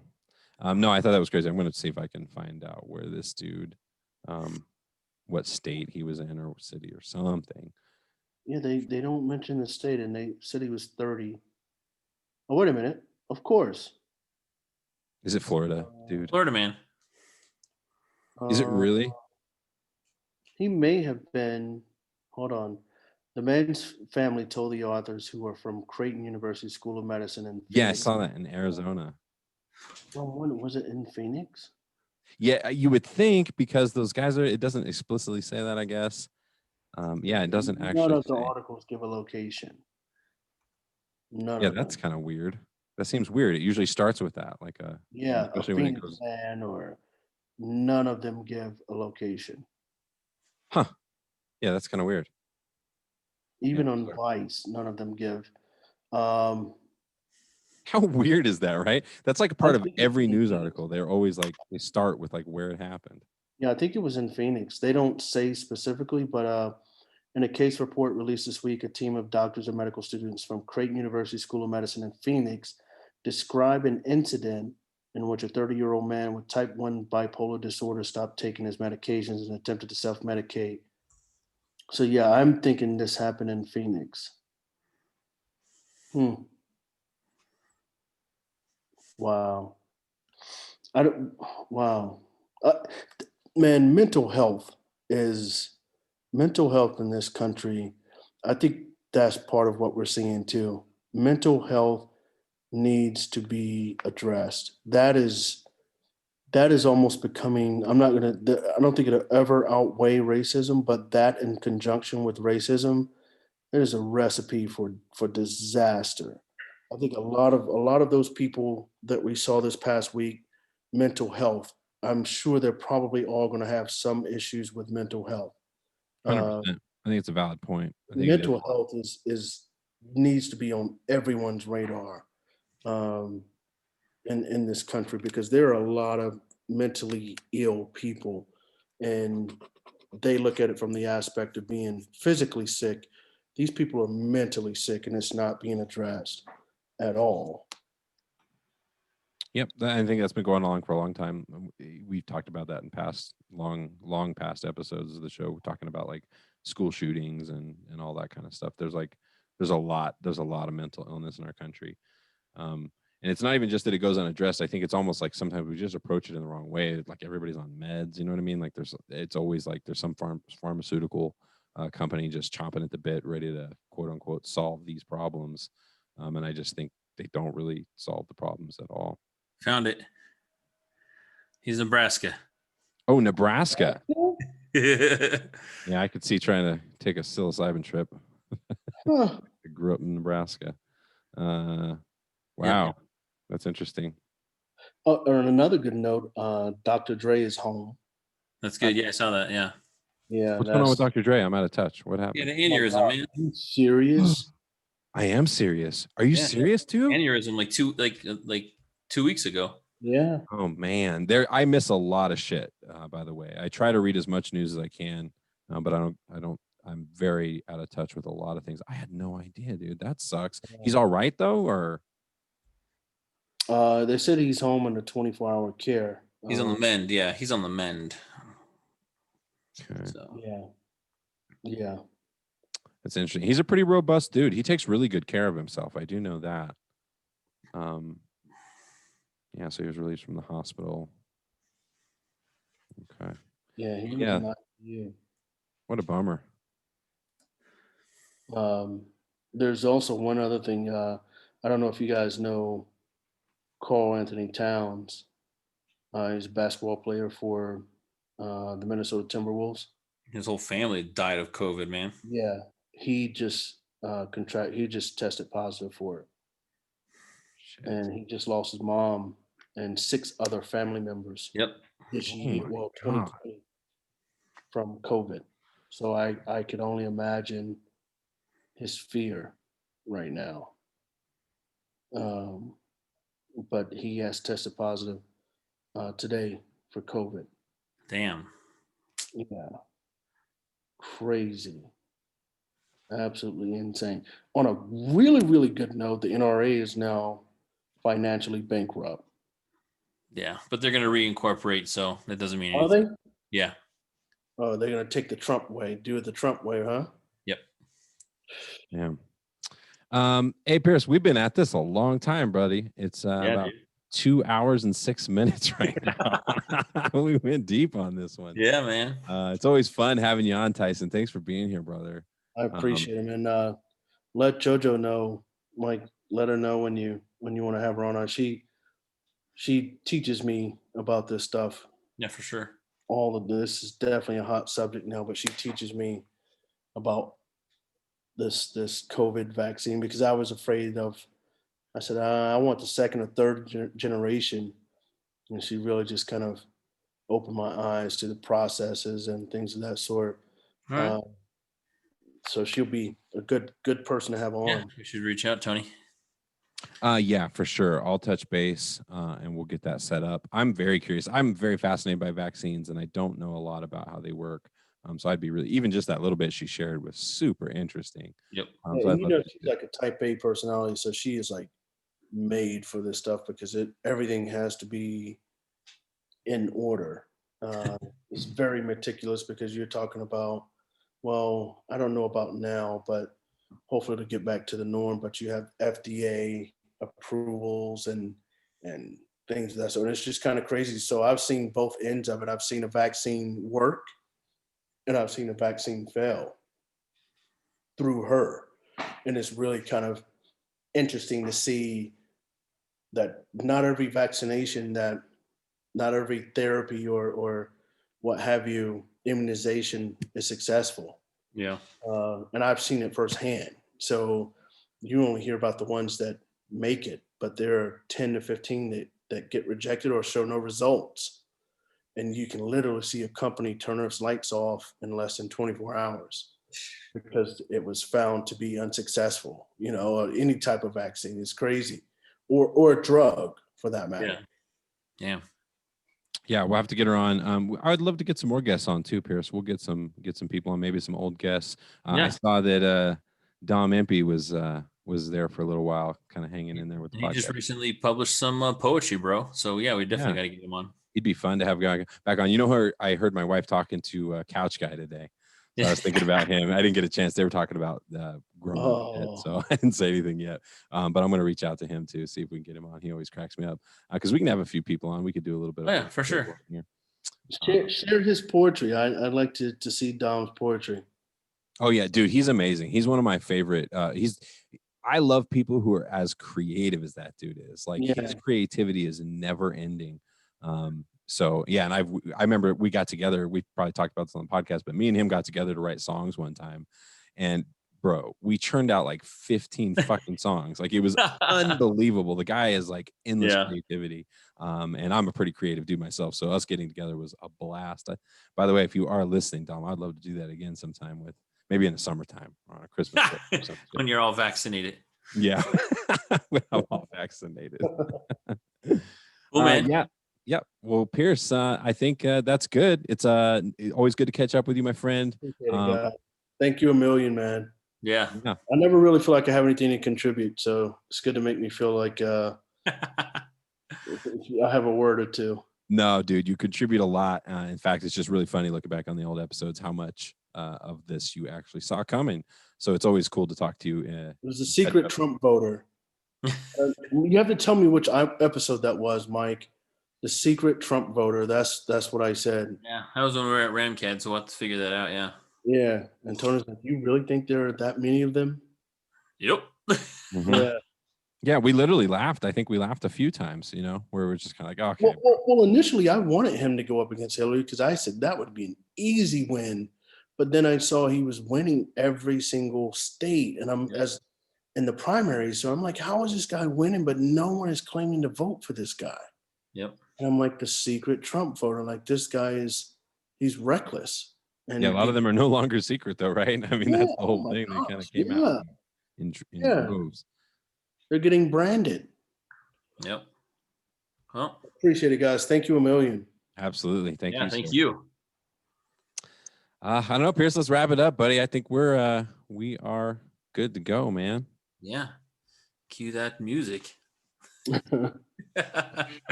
was waiting for you to say the line. That's a wrap, sir. Appreciate it, guys. Thanks. Absolutely, brother. Talk to you soon.